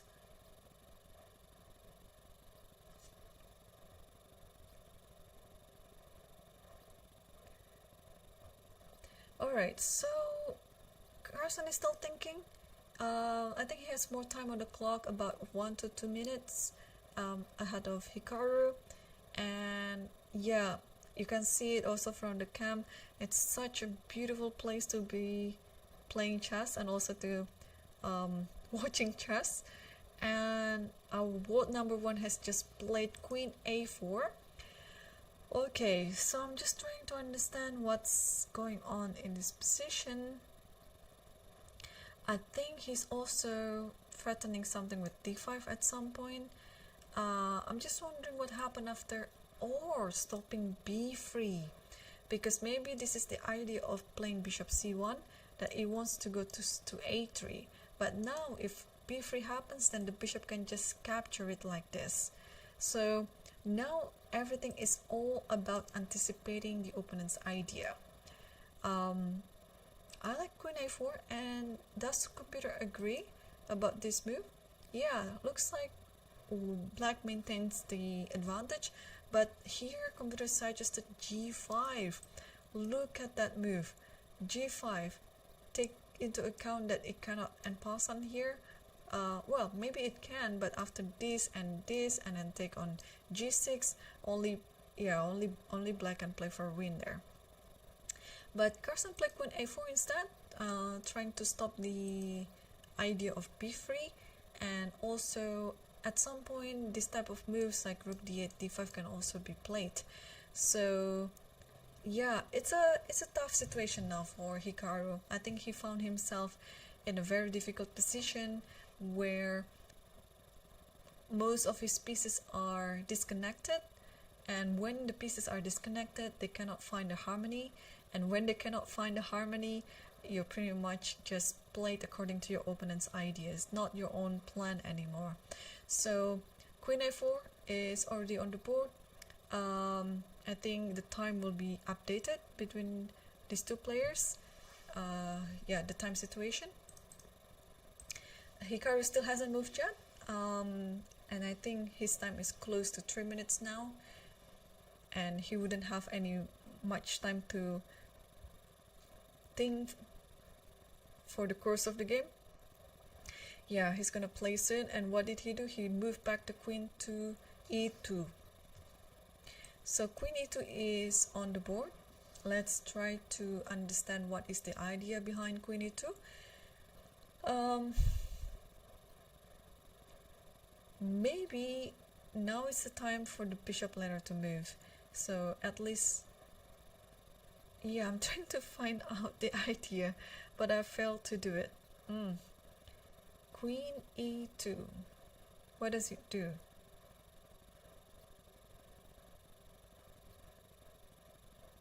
Could it be that he's still threatening for b3?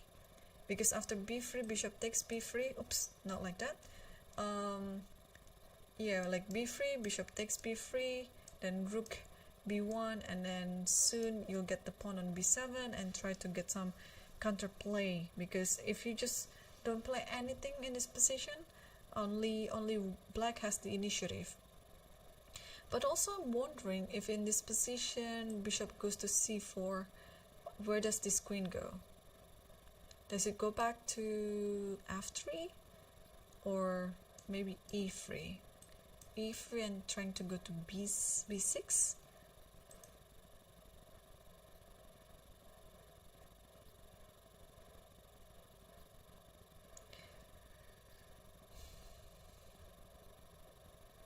So yeah, still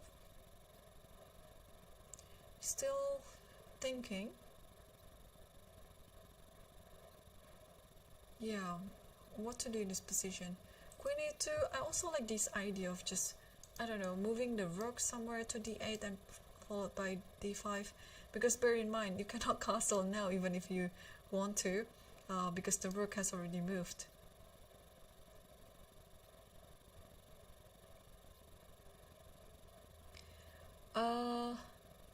What else can this mat do? Awesome. Alright. So b3 takes, and queen b2 doesn't work because e4 is hanging. Yeah, this is a mysterious move, queen e2. But I'm sure both players understand that black is better in this position. So yeah, Carson is double checking everything.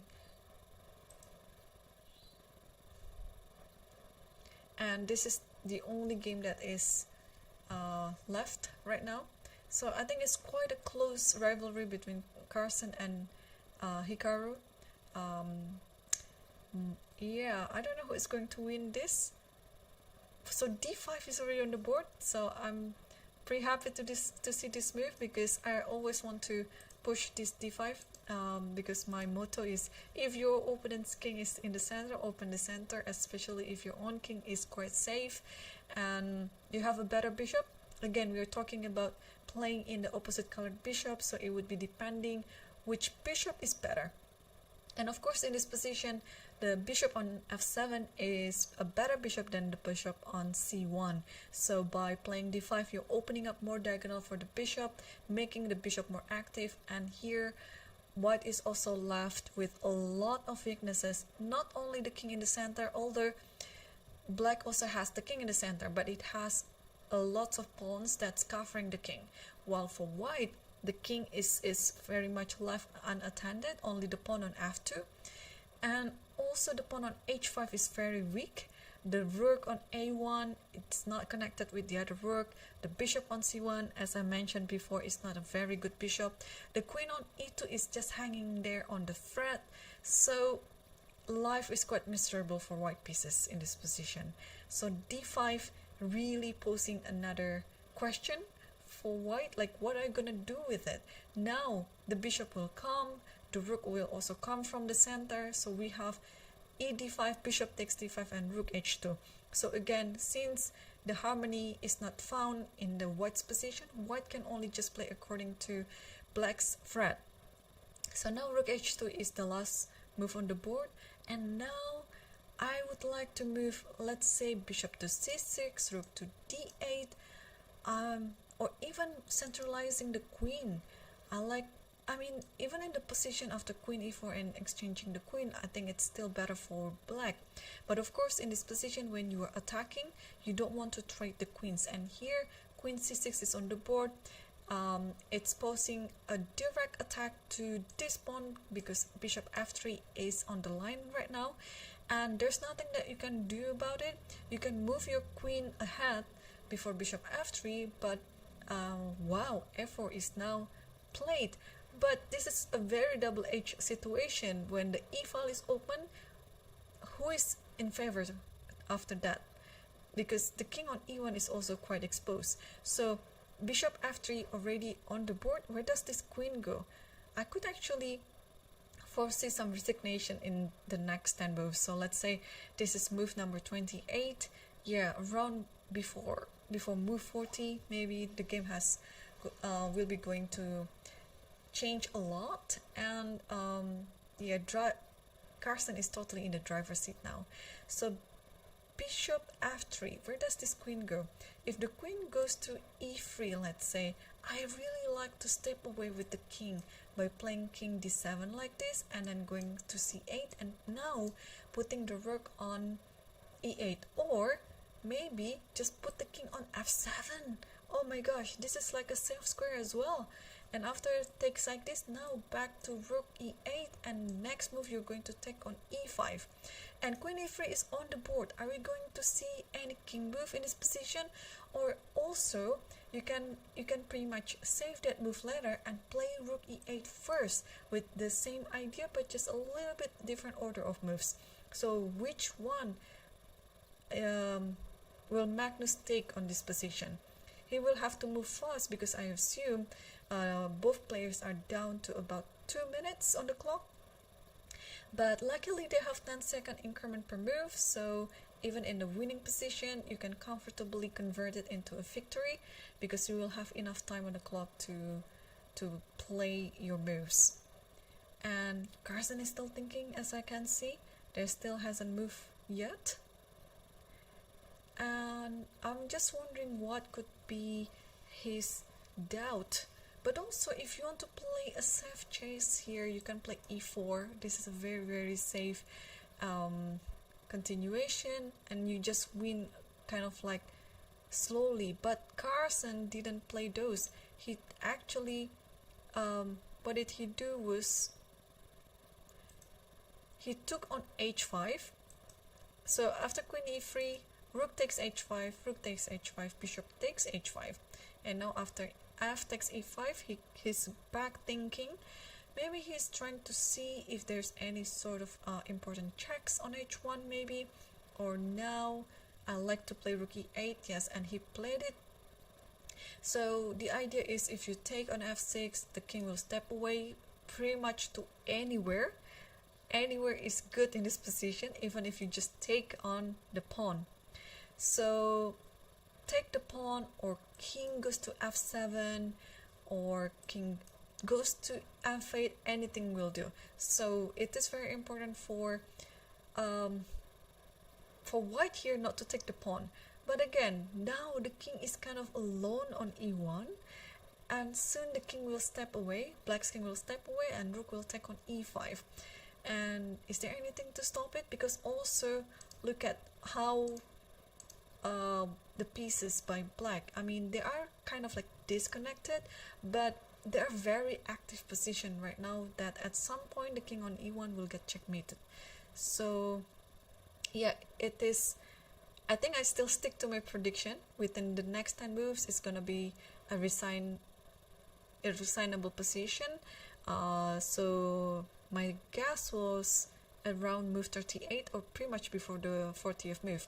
And here queen g1 was played, and it is maybe time to step away with the king, perhaps to f7. I think this is a very safe square, and next move you want to take on f4. But also, yeah, if there's bishop f4 like this, you can insert some queen e4 first. So there's nothing, and that happened. Oh, I was a bit, so bishop e3 is actually what happened, and rook takes e5, of course, and thanks to the bishop on h5, the king cannot castle. So Hikaru played king d2, tried to play some artificial castle, but queen d5, king c1, and it's almost there. The mating net is there, and then rook takes e3, and there you go. Hikaru resigned, and it was within 10 moves. My prediction was 10 moves was 38th move, but now Hikaru resigned on move number 35. So yeah, it was a pretty downhill from the position between Hikaru versus Magnus. I think the mistake was somewhere along here. Let's take a look with the engine. So takes here, and bishop f3 was actually a mistake. So here you have to play f3, followed by knight f6 and bishop g5. And having the outpost for the bishop on g5 will ensure the development of the queen along the second rank, and maybe after that a castle, because you want to go attacking the pawn on d6, which never happened in the game. This is the only counter idea that Hikaru could afford in order to equalize the game, but it never happened in the game, and therefore Carson just won the game, and he is leading the tournament right now with 2.5 out of 3, and tailing behind him I think they're all of tailing behind him is Hikaru with 1.5, and both Anand and Amin Basam, they shared the 3rd and 4th place with 1 point. So tomorrow we will have also the same format like this, and we'll play also 3 rounds with alternating colors, and there will be also 3 positions from 3 World Championship match that they have to choose from before the round started. It's been so great so far. This Casablanca chess variant, I hope you're interested in it, because it's very interesting for me to see how the modern chess have been played compared to the past. Those legends have been playing in the past. And yeah, keep tuning in on Lichess Broadcast Commentary, and we will see you again tomorrow at the same time, same place. Thanks for watching, and have a good night.